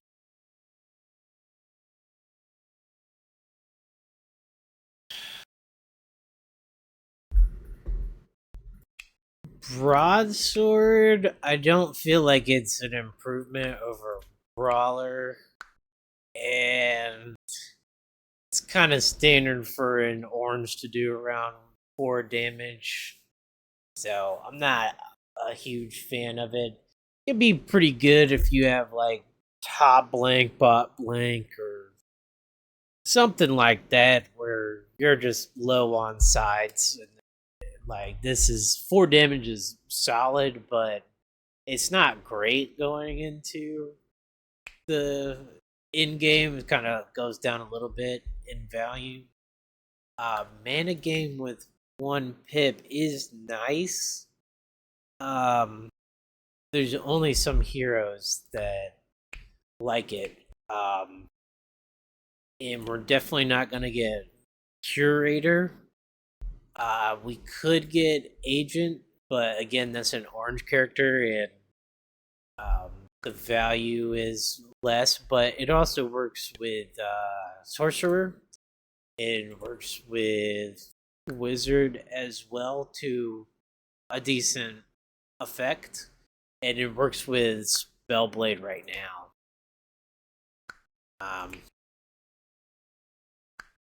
so I like this item better in the long run for our characters. It's still kind of tough with the poison and not having,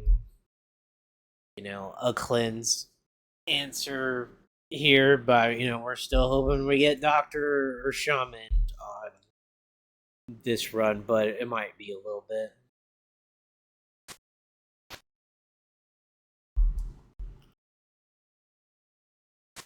Yeah, we'll just wait. Okay. Are we in trouble in this fight? Chomp can be kind of an issue. And the bandits being on the outside is kind of annoying. But we do have Brawler with like three sides, so he'll probably hit this to do the overkill on the bandit when we want him to.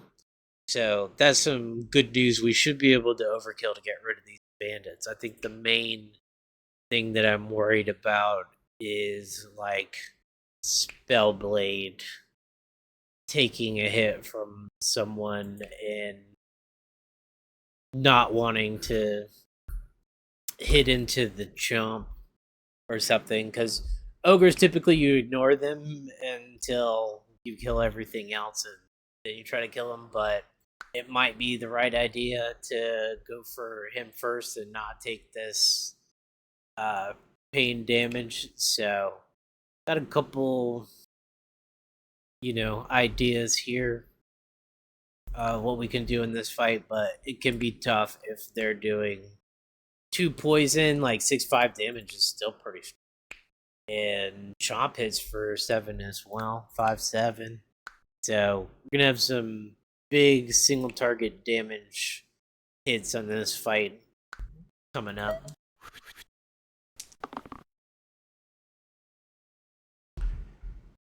I'll go ahead and take this. This is good. This is good. This is good. Even sear dodging's not bad.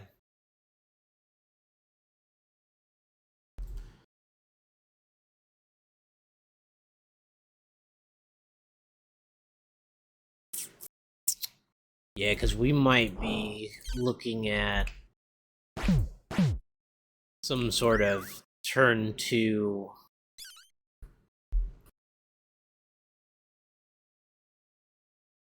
strat in this fight.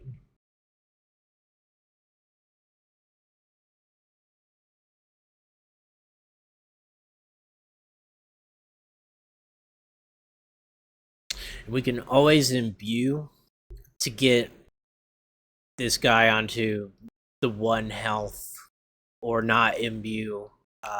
We've got that flexibility with Spellblade here, so we can set up. We're not getting poisoned, which is good. We're just taking those big hits in the middle here, but I think it'll be all right. Disciple can kind of outpace this, avoid 5 damage, which I'm trying to figure is Seer gonna produce 5 mana off of this 3 in 5 turns? Probably not. So I think just this dodge is pretty good in this situation because I don't see this fight being that incredibly long, as long as we hit reasonable sides here. We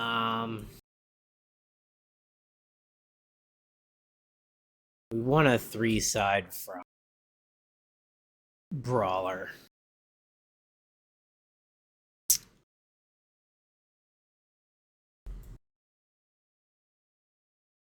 Yeah, we'll keep this, roll these other 2. And I guess we could always do this, see what it looks like from here.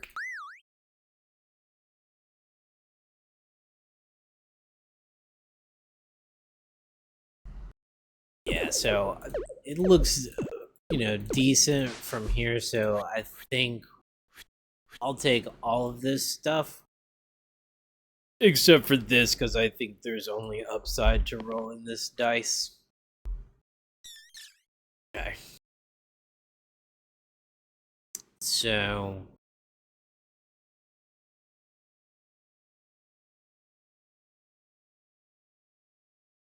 let's see, red and gray. Probably just gonna end up shielding himself here.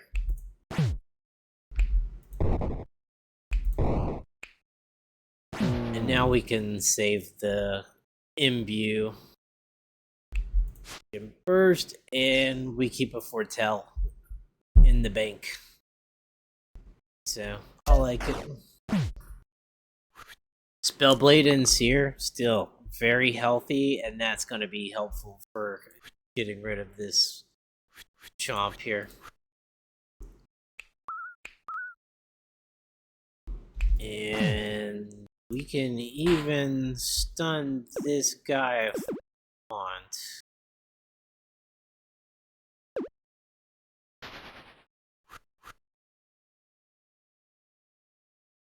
Or the chomp. Up to 6, 3, 4, so I don't know. I want to see how this looks here. Not good.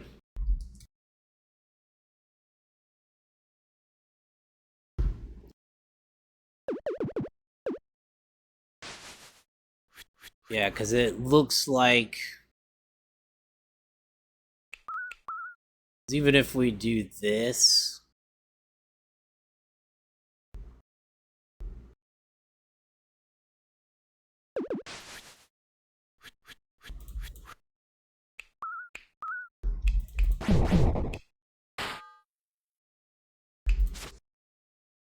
it's not quite good enough. But we still have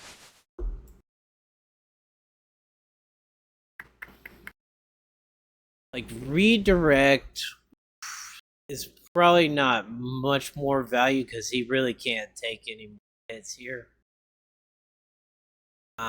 7 redirect. Let's say a redirect 1 off of Disciple. That'd be +5.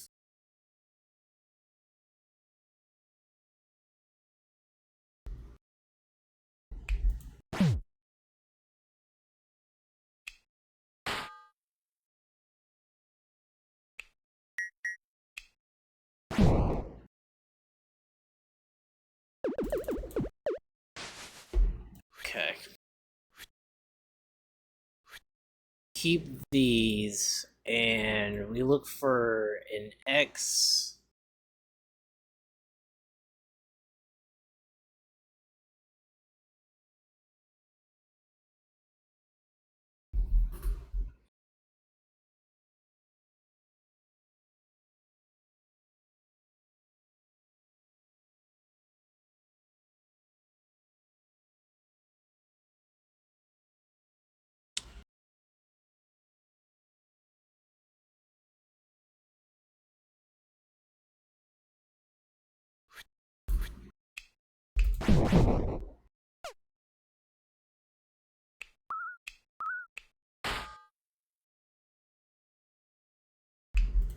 I mean, we can save Spellblade worst case scenario in this situation.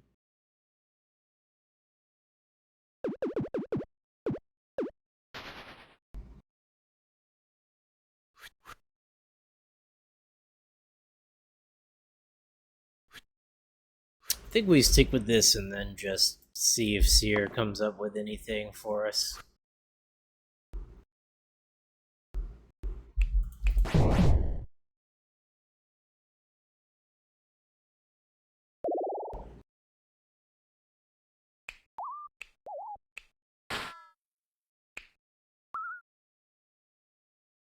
Yeah, and then Foretell.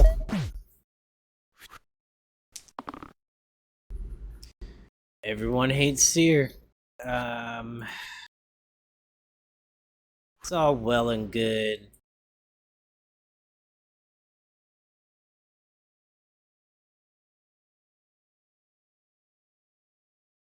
Seer can take this 5 damage here, so might actually just. Then you imbue. Overkill. We're out of there. Very useful. Steel side. Love it. Oh. Awesome. Um.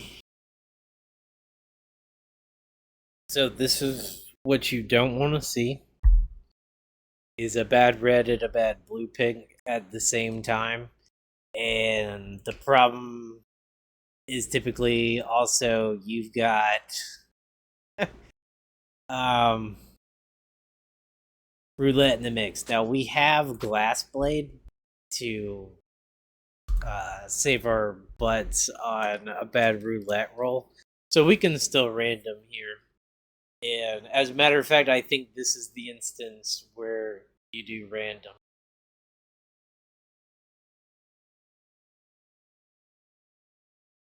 It's pretty tough because which is like near the bottom, but not the worst thing that you can get.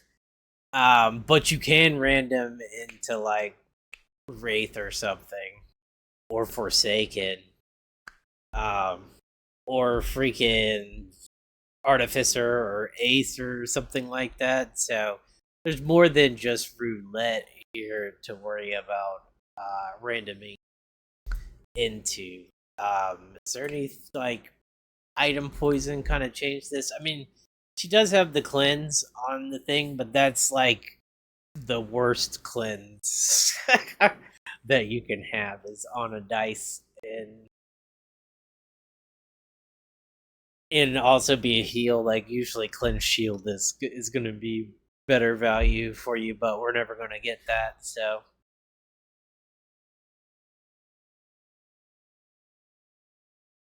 I mean, for the time that we have Spellblade, uh, which is gonna be decent.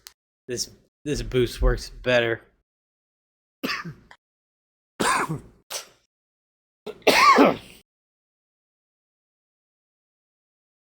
We definitely don't want Kronos. And another thing that you can consider here is just skipping.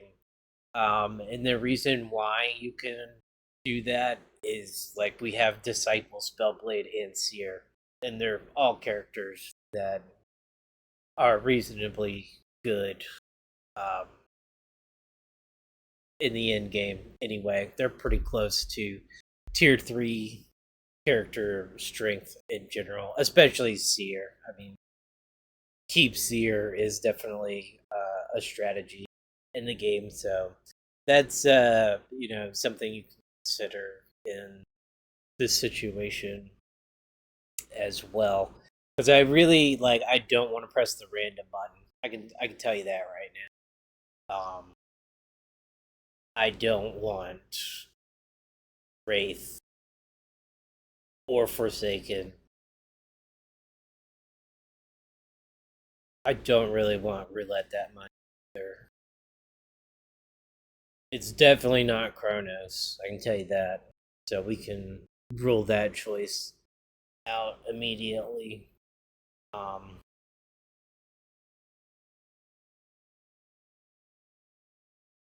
hmm.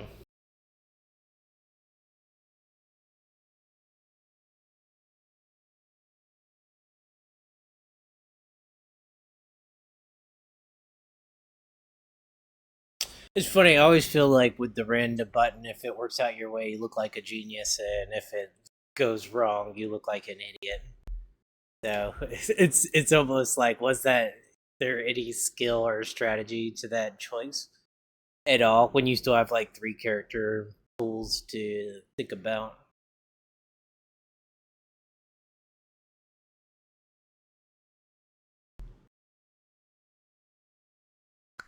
I feel like they would skip and keep Seer, and by they I mean book club, but it's tough because I'm pretty sure they won't play Witch. Um, but she is a Hexia counter. She has cleanse. This 3 cleave heal. Like the sides are good. You just don't know if you're gonna hit the side you want or not. Like that's the negative of the character. And we have these Dragonhide gloves. We could make it to where she rolls cleanse heal most of the time. And that wouldn't be too bad. I mean, like you'd get rid of like this weekend and the boost is not bad. It's the reliability that's the problem with this character. But yeah, I think with these Dragonhide gloves, it might enable us to play this character.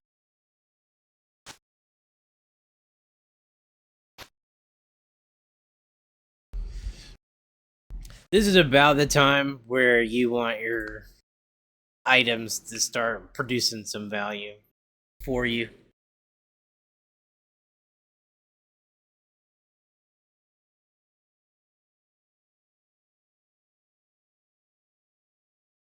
Yeah, I think we're gonna go Witch. I don't like it, but I like randoming even less in this situation. So we'll go with her. Do we want this yet? Because we're not using any items at all. We could think about something like this. We could think about this.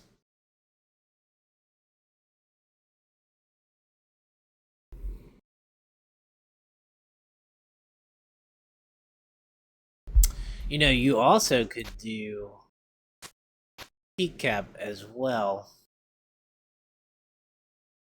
And you could keep these boost sides, but have a more reliable cleanse heal. And it would let you play Jewel Loop on her, or you could even do this right here. Because one-shotting spiders in this fight is pretty good.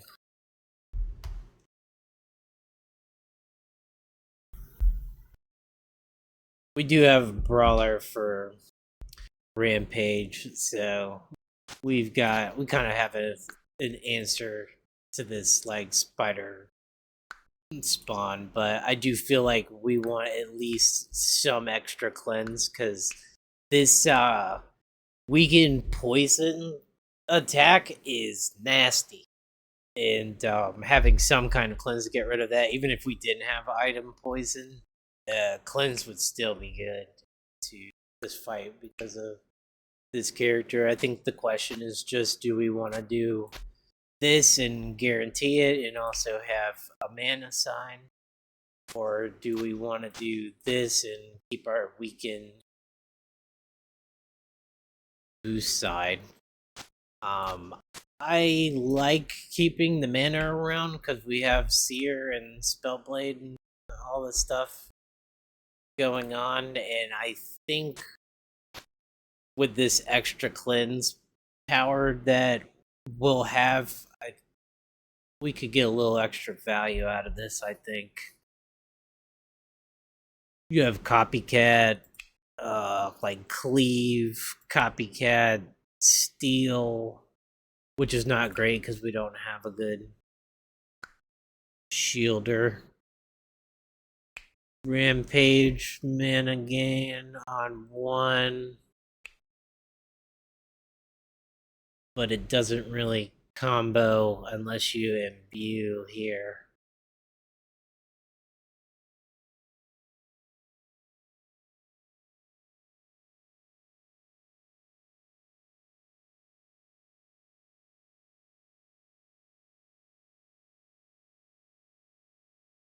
Yeah, I think we'll go with this.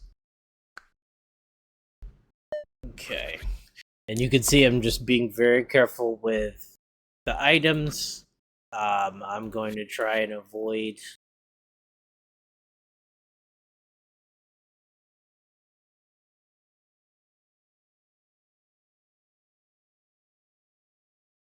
having too much poison on my character. Even though we have somewhat reliable cleanse source, we have to think about stuff like right now where we cleanse Witch and we're still dying by 2.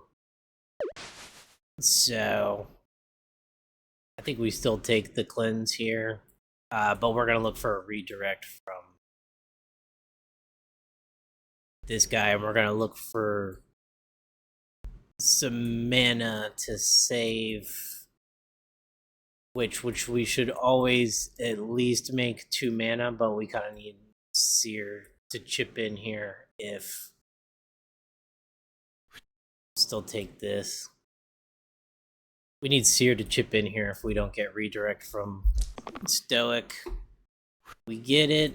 And then this is always something that makes mana, so now we can redirect.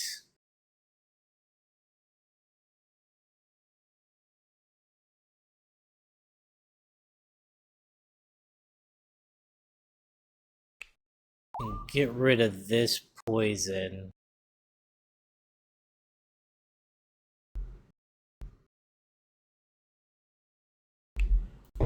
Do we want to do this?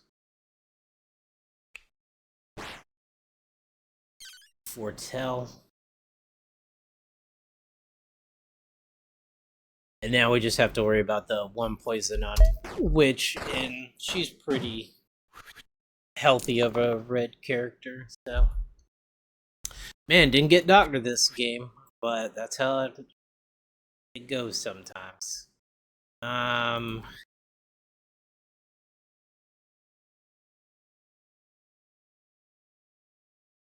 Rampage is slightly better, but we do block 3, so we can kind of ignore this guy and go after the one that's poisoning up top. I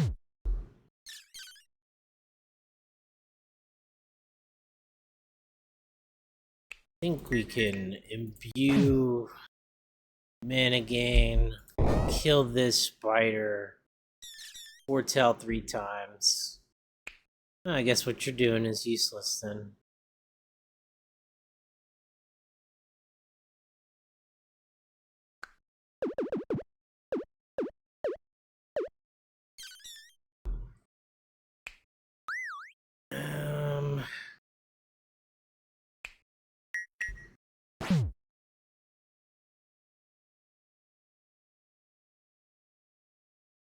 Nah.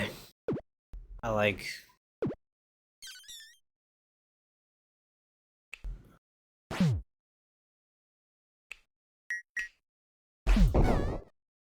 It might make it useless, but it stops the poison from coming in, so...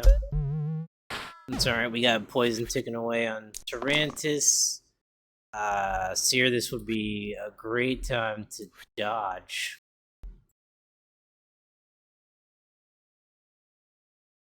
We'll go for redirect. We'll roll for the dodge on him. It's got good value on this particular turn. No, I'll go for redirect on Stoic just in case we don't hit anything good with Seer, which we didn't. So we've got a lot more options to keep this guy alive.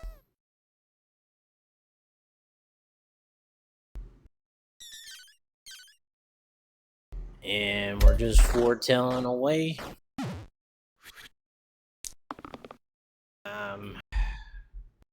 Rampage is not bad here. This is good. Stun doesn't do anything.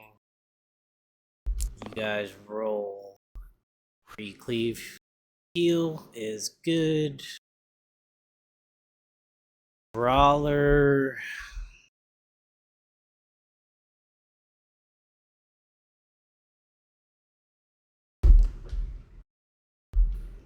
I guess we still take this redirect in the mana. We can heal here. He redirects. Kill this spider. Kill this spider. And then this salve's gonna have great value here. Foretell, and we're getting to the point where we can just burst him down. He's got 14 health left. We got 17 mana. You could think about redirecting there, but you know, it's more of a punishment to have him at low health. I just need to come up with 4 health for Spell Blade, whereas it would be like 7 or 8 for Stoic. This is generally garbage. I think only... Who likes this? Poet with the 5 cantrip. No. No. No.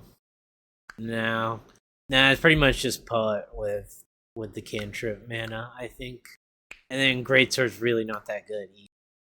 3 threes are also not good. So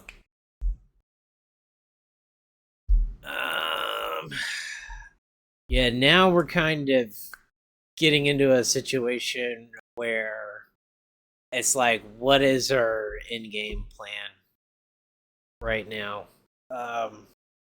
You know, we got Jewel Loop, but if we don't get a good character, it's not going to do much. I mean, Seer can be a carry into some fights, but he does kind of have low health and is depending on this dodge after he makes mana to stay alive. So he's not a perfect solution to the in-game fights. I don't think 3 threes. Like this would be good. We could put it on Brawler and burst into him, and he would get extra value on Steel, which would be pretty cool. And then Kilt is generally like pretty good. It can give you another dodge side on like Seer or even like Weaver or something like that, or like the oranges also. Let's see here, Fencer. You can get some dodge. Assassin is one.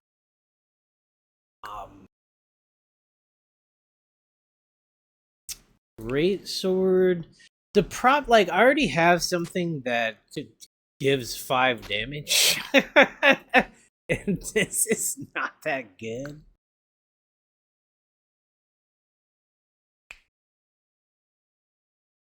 I mean, how would you proc this? It needs to have 6 pips, which the only thing we could do that's 6 pips is like a steel side. So like you would theoretically replace the poison side with this, and it's too late to get anything like earn or something cute like that. This is a very unfortunate decision because I don't think most threes give you the value that you would need from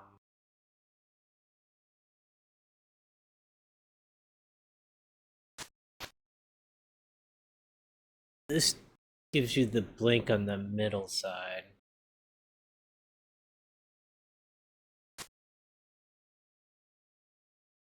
So you could theoretically cover up an X with origami, but it would be 2 poison so that you could do 5 damage, which is kind of brutal.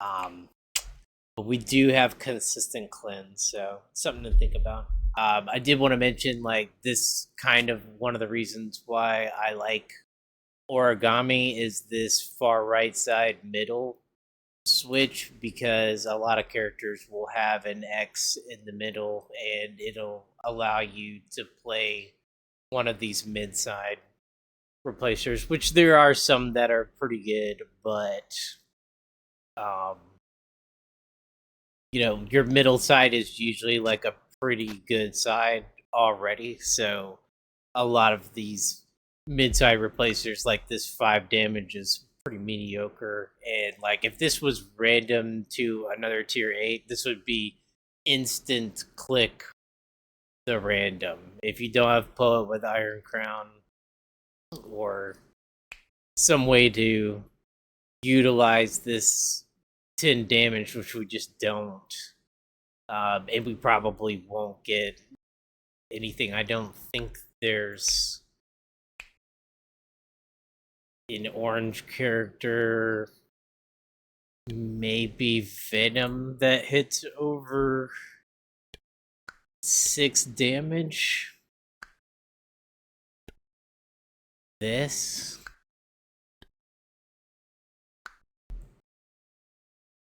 Yeah, that's it. And I don't think these blues have like maybe this, but we don't want to play Ace anyway.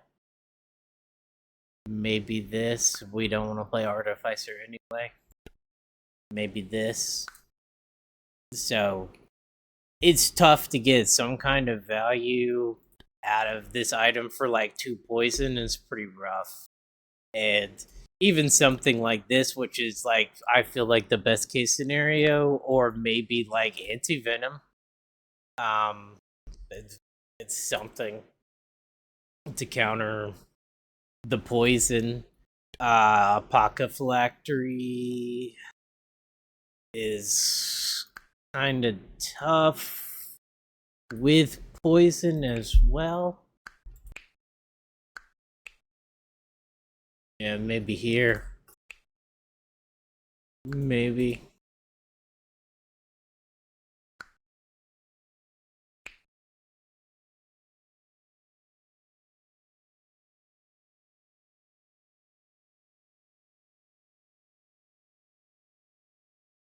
It's a shame because, like, maybe you could do, like, broadsword or great sword in this or something like that, but we're definitely keeping this. There's just no.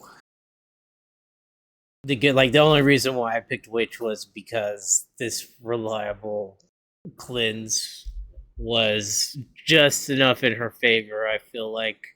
And I really want to preserve this blue pick and also just like preserve having Seer on the team in general because he pretty much just answers the game most of the time by himself, even if the rest of your team's kind of trash. Um, but I see some potential here. I see zero potential with these two items. So I'll random and see. Um, these are better threes. Ash.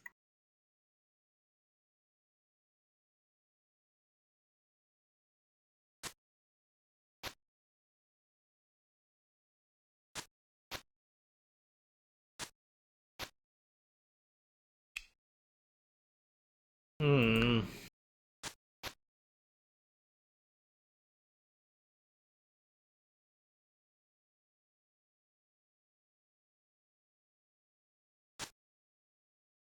This is it's interesting stuff, but everything comes with the cost of poison on it.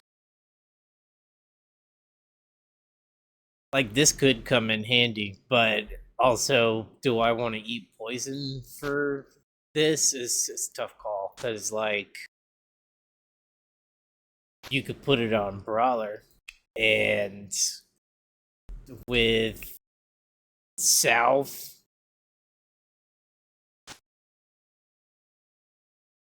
you could shield him up pretty good.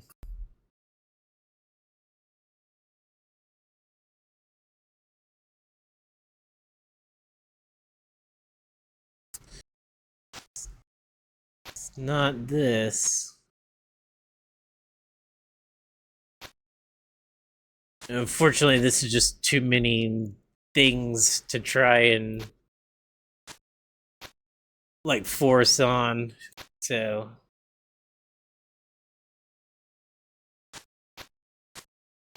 it's like this is cute, but it just like you need the third item to turn it into anything. And this is only right side thing we have. Leave growth shield.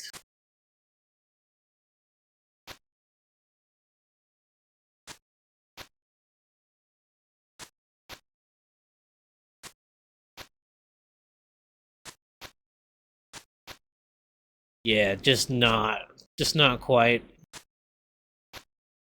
This is an interesting idea though. I don't mind it, and I kind of feel like taking off the poison and spell blade. You've got this banshee here.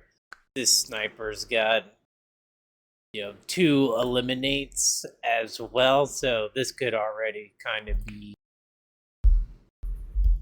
an issue. So I don't really want the poison on her for 1 or 2 mana or something.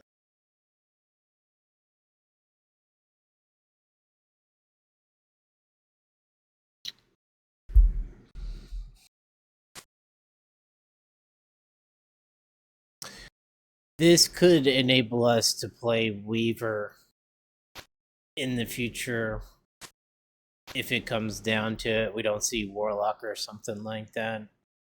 Um, but yeah, and that's how it goes sometimes.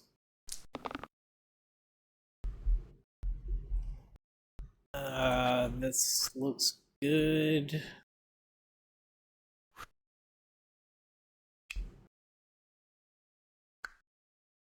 Have a better. You're not getting hit.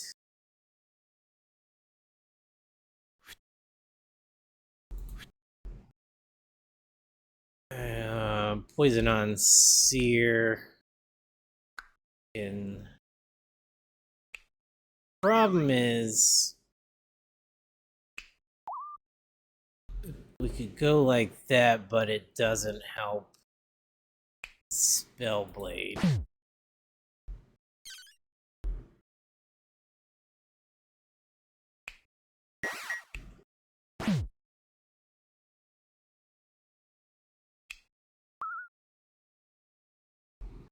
Just not quite there to get this and the Fertel off.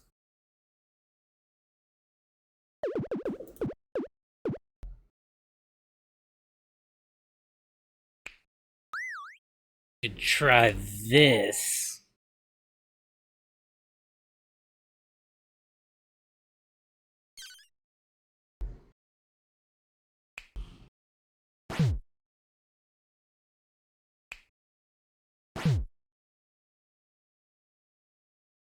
Get the foretell off.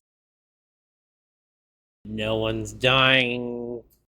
Just minor poison on these guys.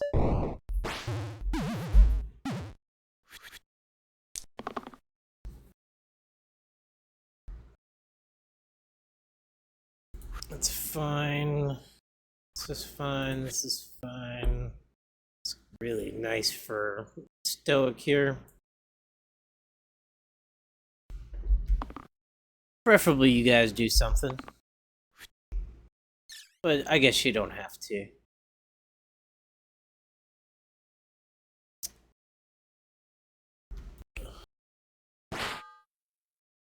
Gonna start summoning demons. We can stop 10 damage by killing her right now. I like that move. And then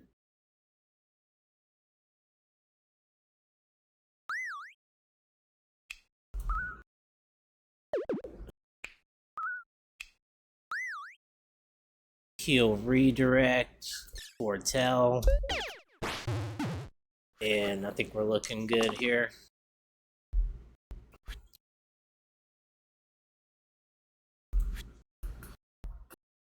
I like having this reliable heal side out of her. I much prefer that to the randomness that she usually brings to the table.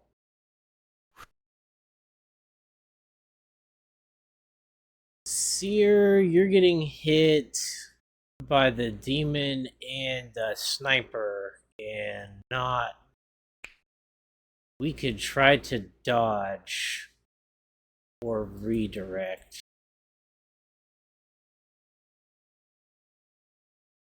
Because I don't think.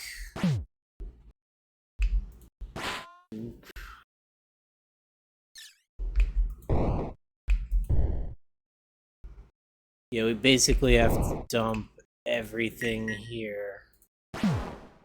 Kill him.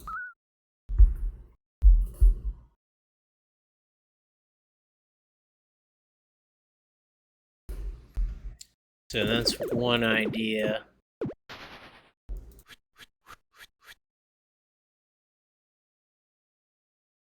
It's damage on Stokes, not a big deal.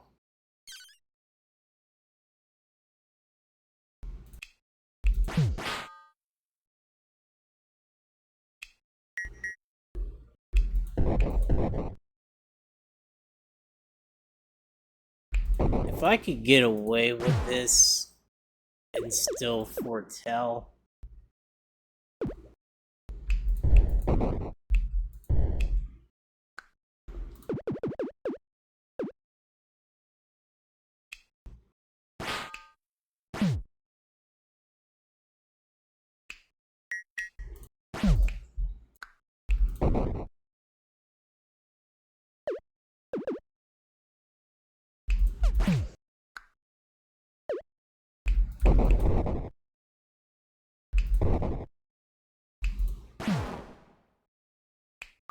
We can keep the imbue.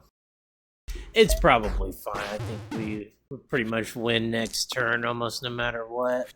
But it's always good to make sure you don't die.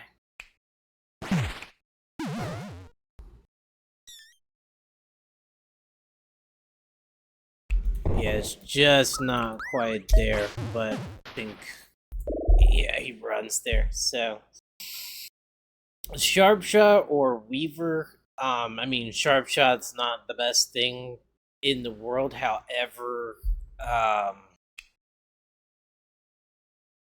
we're trying to hold our blue pick for the end. We really want to see Warlock or Sorcerer, and this will take another character out of the pool. So with Weaver gone, we'll have two more duds at the end, and if we pull both these guys, we can safely probably random. Wizard, what would we have for him?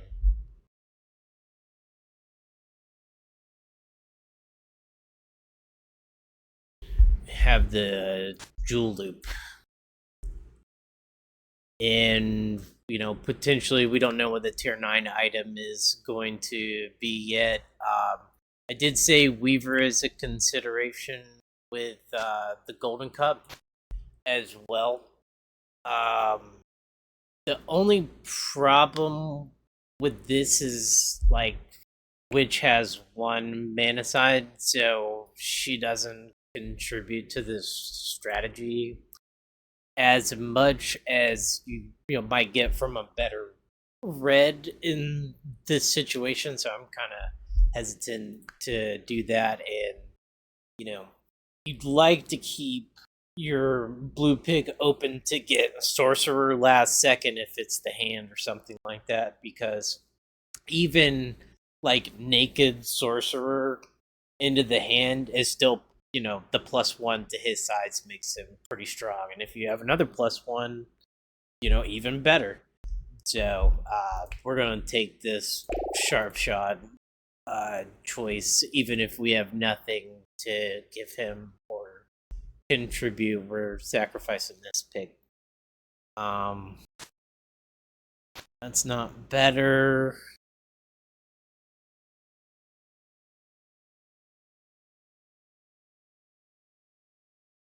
Okay, I think that's where we're at.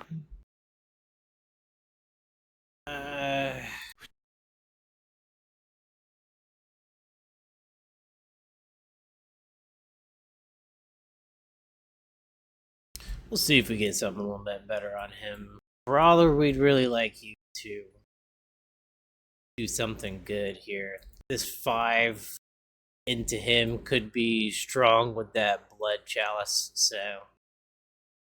And either way, we'll get rid of that poison and save him. So, and then Sharp Shot, we'll give him a shot to go for something better. Now we'll settle for it, because we can at least stun this Wiz, and that's fine.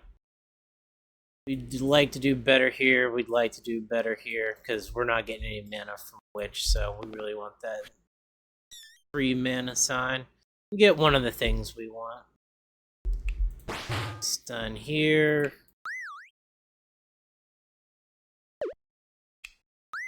Direct here. Yeah, and see, now we're getting some value out of this, and he's cleansed, he's shielded now, so that's not bad. And I'll work on this guy. I'm hoping that, he can roll a steel side, get rid of one of these zombies easily, and, if not, no big deal. Zombies aren't the worst monsters in the game to deal with, so. Okay, 3 mana. We'll definitely. We want 3 mana. Do we want heal with shield for Brawler? I mean, we can always get Salve for. We can get rid of poison if we don't kill this guy. So yeah, we'll roll for that. Seer dodging, not bad. You 2 damage. Try to get redirect off of you. This is fine. 7 now. Alright. So we can get rid of this Wiz before he's a problem. We heal up Brawler. And do this one more time.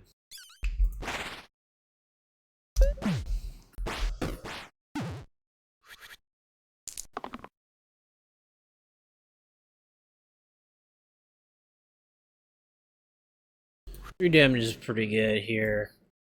I would prefer you to roll the steel side at some point. But this isn't bad.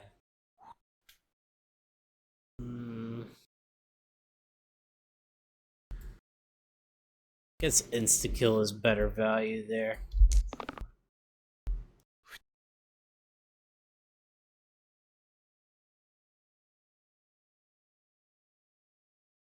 Go for mana. Stun's not gonna do much.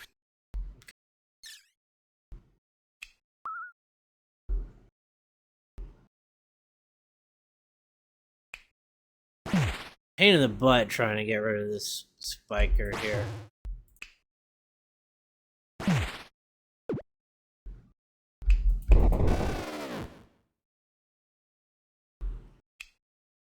Keep you alive. Salve and more foretelling.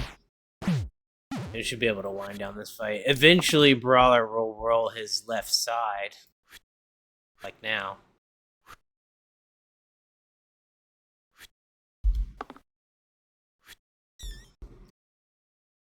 Okay, and then heal here. You do 4 damage. Burst. Kill shot.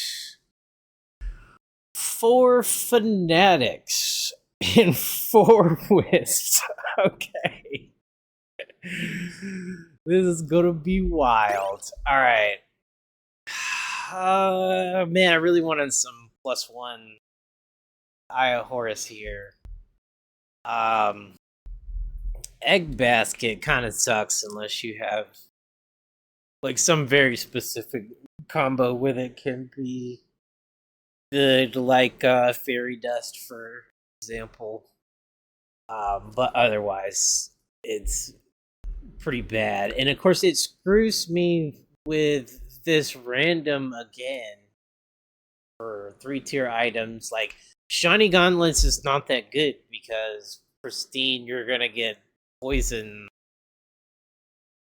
and lose it on turn 1. So it's not really ideal tier 9 item, but it doesn't even give me the option to random.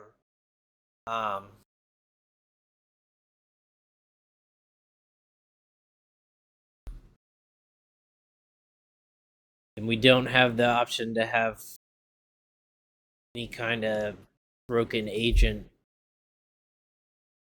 ability. I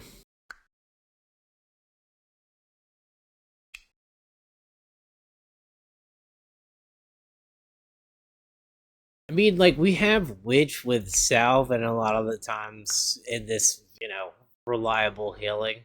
So, should be able to get something out of this. And it's not bad for Seer to kick off a double foretell on turn 1. 5 damage is not bad into a Wisp fight. But because we have this setup on Brawler anyway, where I should be able to get up to 5 damage if I want. I'm not super worried about taking more poison damage on that, but it is something you could think about throwing on for this fight in particular. Like, you could even just put it on your blue or something like that. Put it on Stoic instead of having the stun.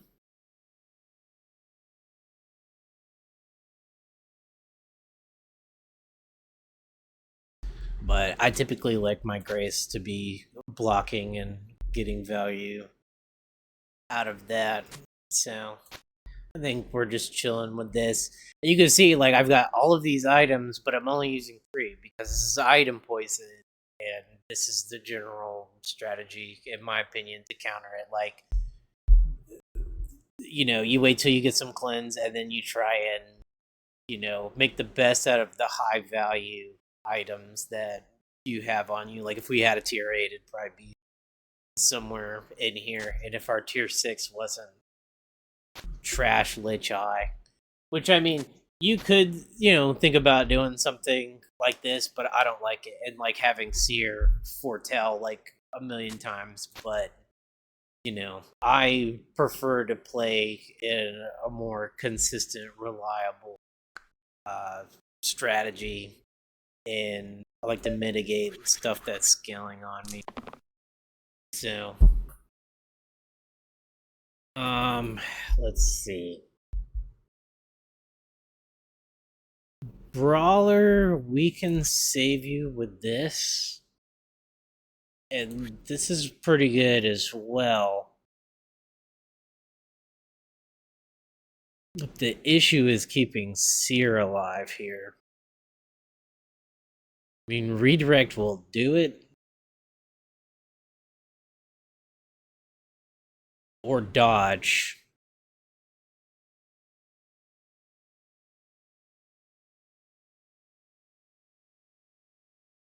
And this is pretty good value too, as well as he's taking like 12 damage, so the shield's gonna get used up.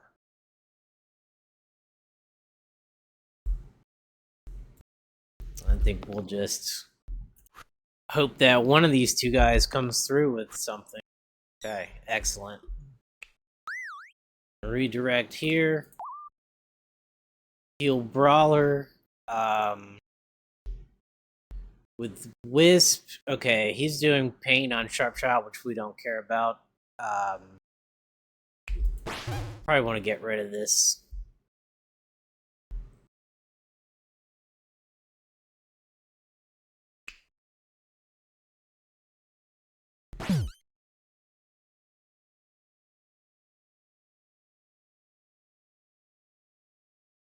I feel like I would like to have the option to get rid of one of these fanatics next turn, because this guy, who knows what he rolls here. He's probably going to be another turn. And, if this was okay and I still got 2 foretells out of it, that would also be good, because I like to go for the ones that are summoning skeletons. Characters that are putting pain on red or gray characters can also be a priority as well. So, something to think about. I will get my 2 foretells in. I'm feeling like pretty good about this fight, though. Most of it's going to be just surviving these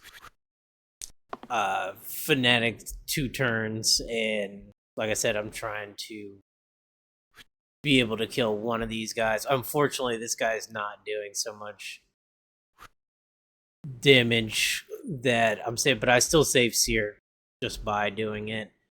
Salve will save these characters, so we're not in too bad shape anyway. We'll try to minimize the pain of this character as well. Seer can dodge. Yeah, we should do that and just go ahead and let him kill himself.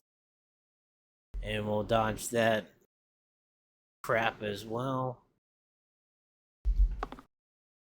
So, look pretty good. Since we're not, well, I guess we can just kill him. It's for free.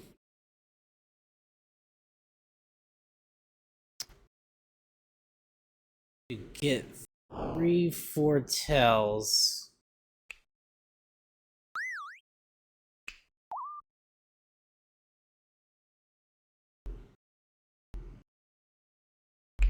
Yeah, we gotta give up some of this.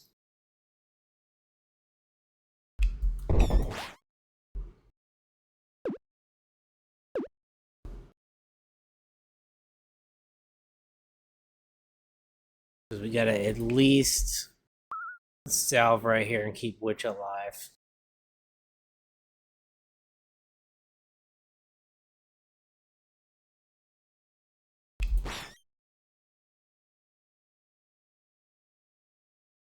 And foretell, and it should be alright. We didn't let the Wisp summon any bones, so this fight doesn't get drawn out.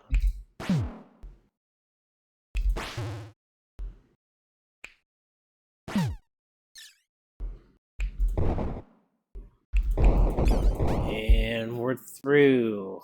Inevitable. Well, we've got some cleanse with Witch, so that's gonna be helpful in this fight. Um, This fight, my main concern with Inevitable is letting the fight go on for too long, and I feel like the breaking point is generally going to be around turn 7 or so, where you're under a lot of pressure to in the fight, or you're just going to be shut down by large weakens on orange and blue, who are typically going to be your damage dealers. So I generally like to have some sort of cleanse specifically for Inevitable, so he can't lock me down. And then we're also not in the best shape because we don't know if this is going to be a warlock or not here. And even then, like, we didn't get any good HP items to keep them alive. Maybe Golden Cup can be useful here, but yeah, we have this like steel combo, so we have something into Inevitable. That's another reason why I always like mention this sort of like combo, because the main way that you sort of cheat in this fight is being able to pop more than one ghostly pimp at a time, because otherwise it's 1, 2, 3, 4, 5, 6 turns. And I think I said like 7 is the you know breaking point a lot of the times in the fight, and so it puts a lot of pressure on you to do some damage to him so that he doesn't outpace you in the fight if you only have attacks that do less damage. And steel is one of those flexible strategies that you can use to get around it. The other would be, hopefully this is warlock. It's not. It's sorcerer or ace. Um, Sorcerer is not the worst thing to see here. It's just unfortunate that we didn't get any +1s on him, so we might have to play in a different way, because it's not like wizard. Wizard's okay. Is better than ace in this situation. This spell just does freaking nothing. Like, if ace has any value, it's in this being able to make 9 mana, but that's not particularly special, I don't think. And then otherwise, this draw ability really needs like agent in particular to do anything all that good.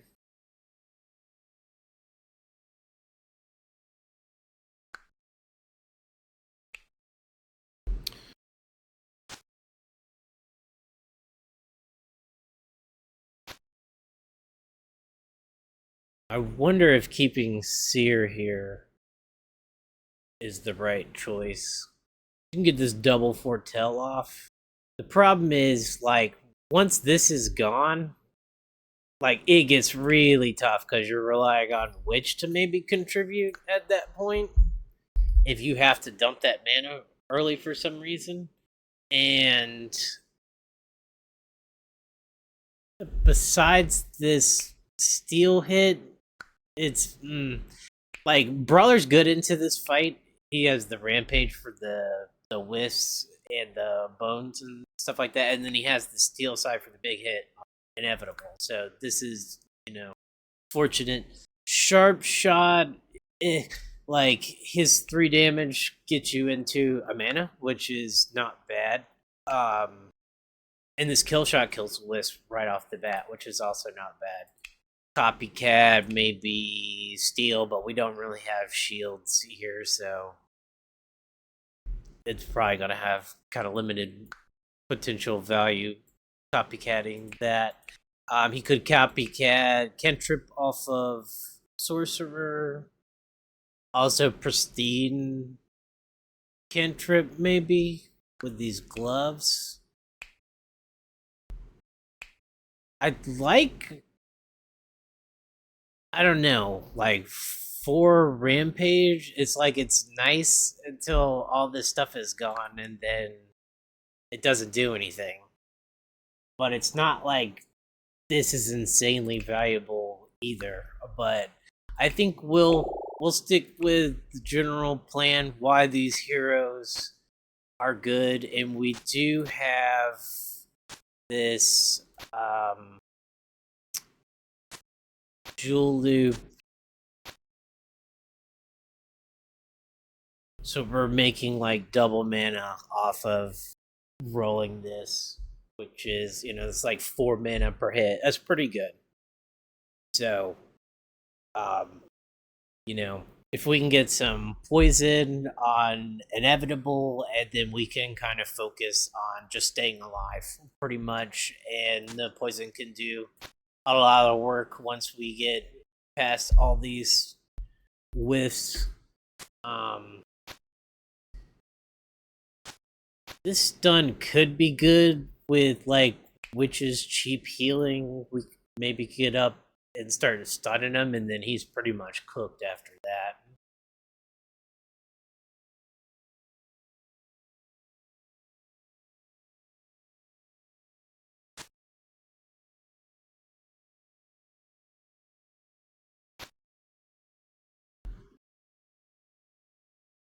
Yeah, all right. I think we'll go with this. He's doing bite first turn, which is good. Yeah, we'll go ahead and block here.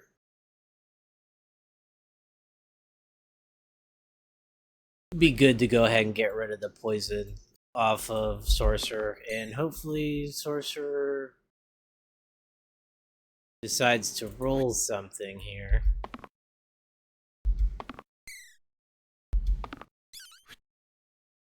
Okay, and like 10 mana on the first turn is pretty decent. So,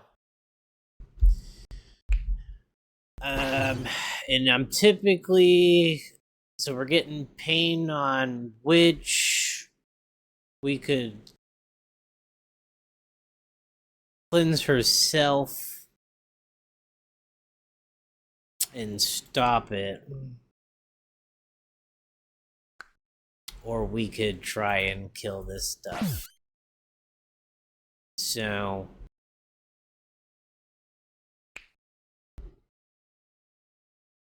we do poison,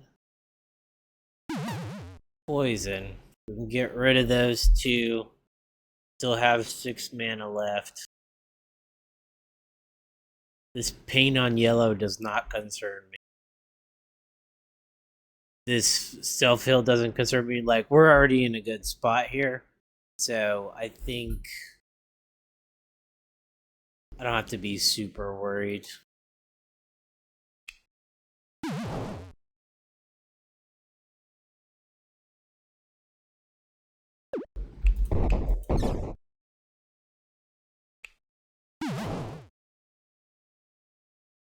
I like this.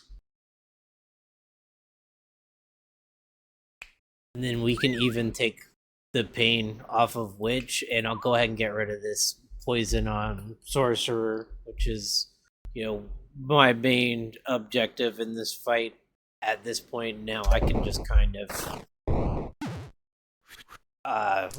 chill a little bit, especially if he's going to be throwing self heal shots. That's extremely good for me. Kill shot's great to get rid of this. This kills that one down there. We can cleanse and just keep letting Sorcerer roll X's.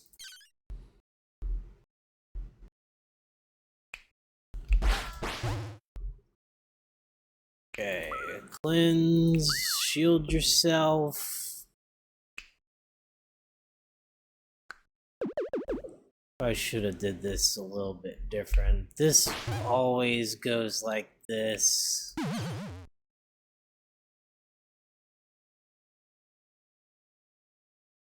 Yeah, I think you just keep it like that.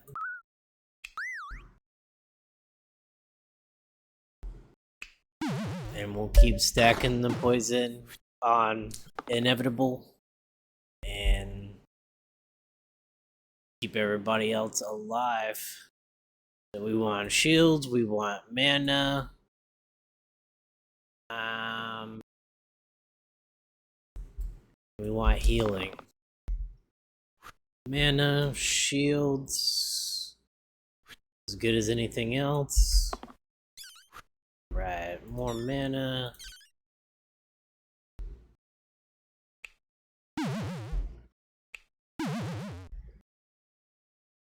I think you stop right there, and then we're gonna salve our guys back up.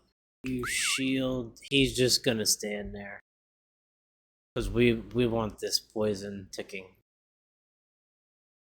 And in the turn, and like you can kind of see what is Sharpshot doing other than screwing us right now in this fight. I mean, like his job, as the orange is to take out like the little shits in the fight. So I mean, it's good because you get long term value of wisps not summoning stuff or whatnot. But like, it's just not that big of a difference. Whereas like sorcerers over here making 10 mana per turn, and it's disgusting. And even Witch is doing her job with all the cleansing and stuff like that. So I guess you might as well pick that up and make mana since you screwed us. And maybe we get a big steal hit here at some point.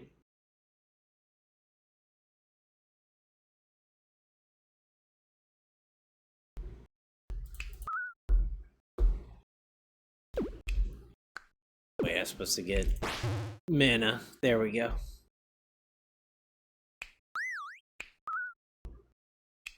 One, two, three, and we're just gonna keep stacking this poison on him, and you'll see next turn he's gonna be in trouble. Okay.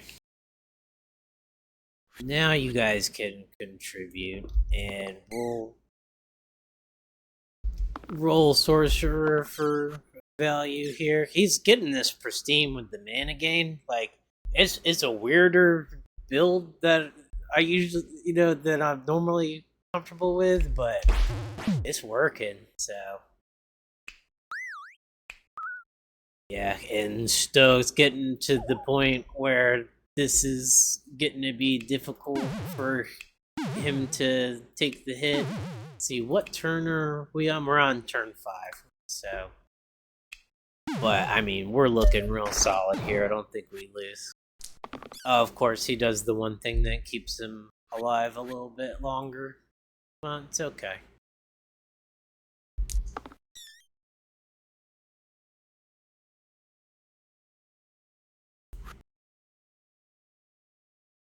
If you roll steel side, oh man, he rolled steel side early. Well, I don't think it was close enough. I was like, oh man, did I miss a sweet steel side play? I think we can burst you once, and then the rest will be salving into this guy right here. So we should at least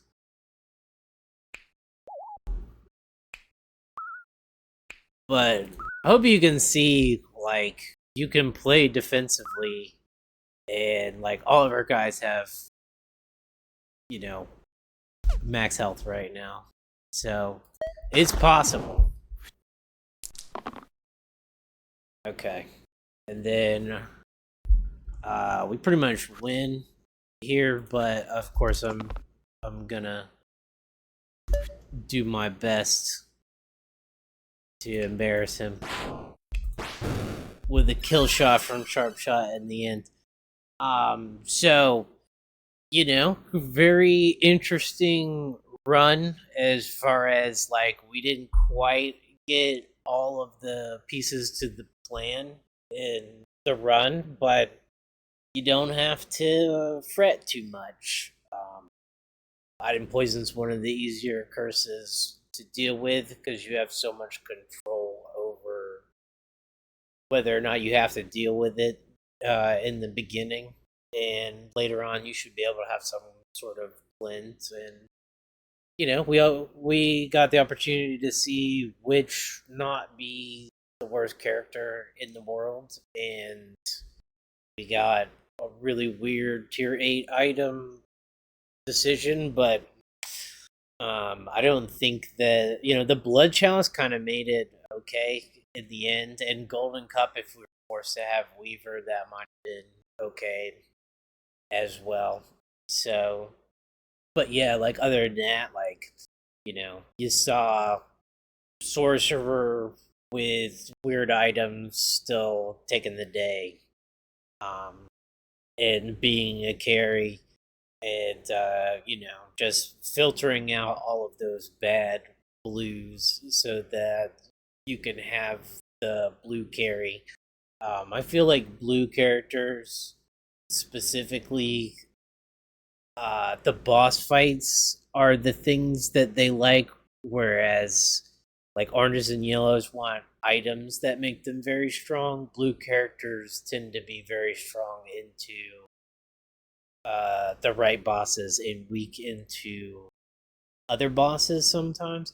And so having that blue pick held until the end is also sort of useful in that we're not just trying to get these strong blue characters. We also, would at least like the option to have the right blue for the right boss fight as well. So that's something that adds to the value of holding onto your blue pick until the end. And it looked, a little dicey. Like we really wanted to have a good blue there because otherwise we were kind of relying on some sort of like blood chalice brawler strategy, but it was there.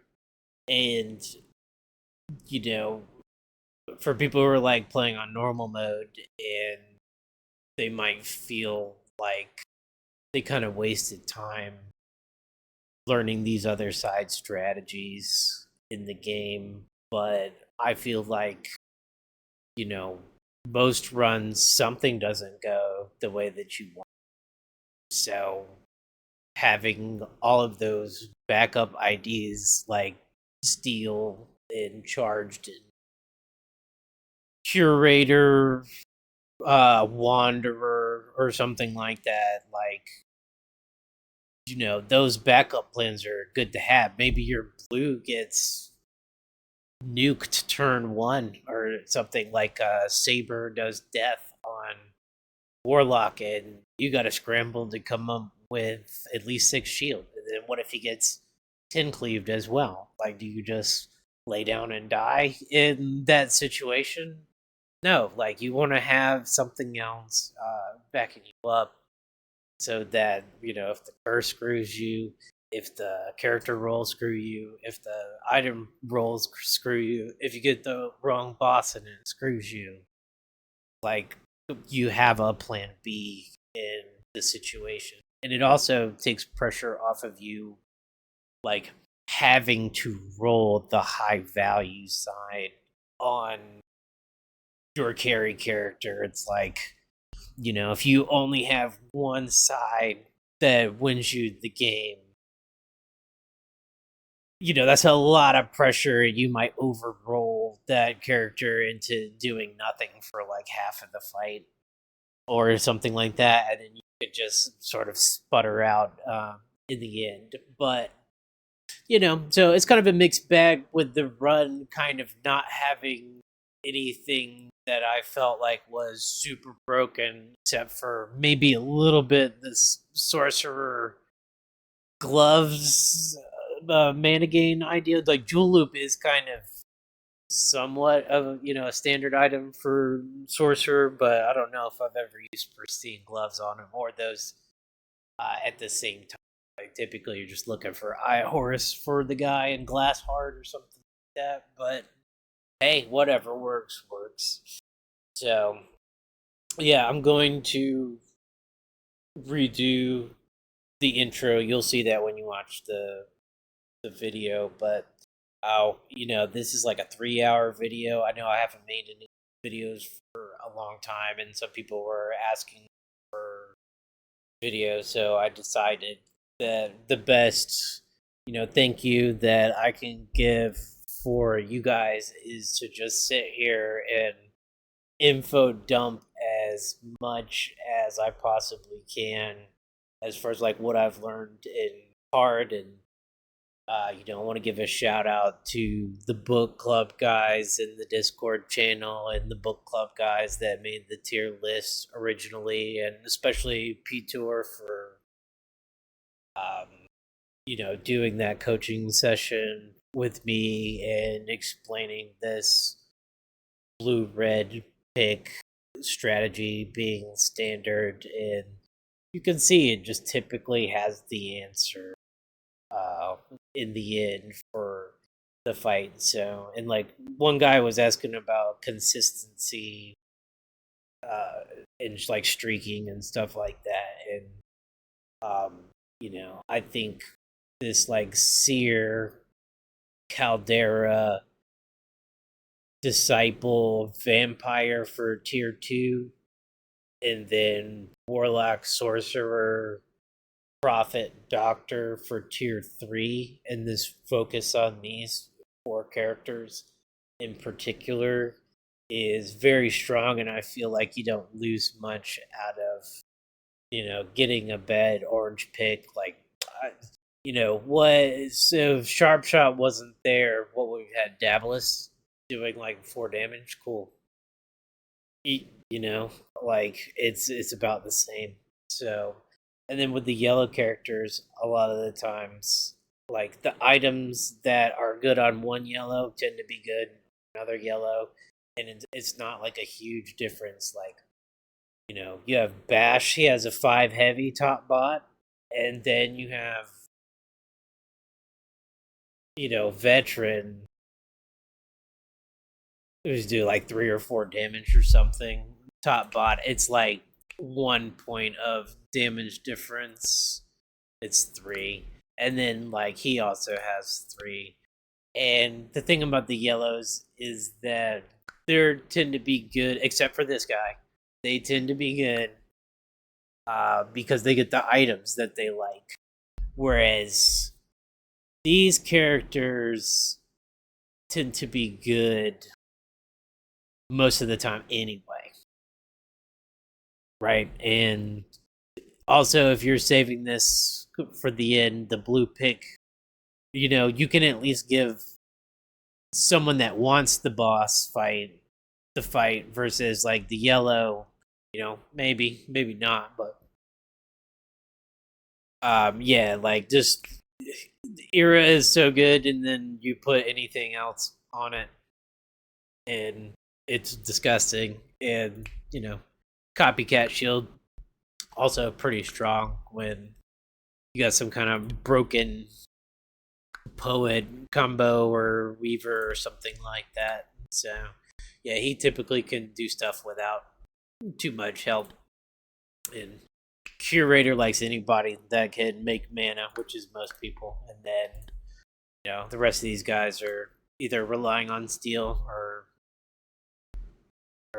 kind of garbage anyway. But yeah, let me know if you guys have any questions. If you want me to focus on anything in particular. I'm generally pretty happy with this video, other than losing the first 20 minutes where I talked about the curses. But I can just talk about curses for 20 minutes, and you missed the first fight, which is not that eventful anyway.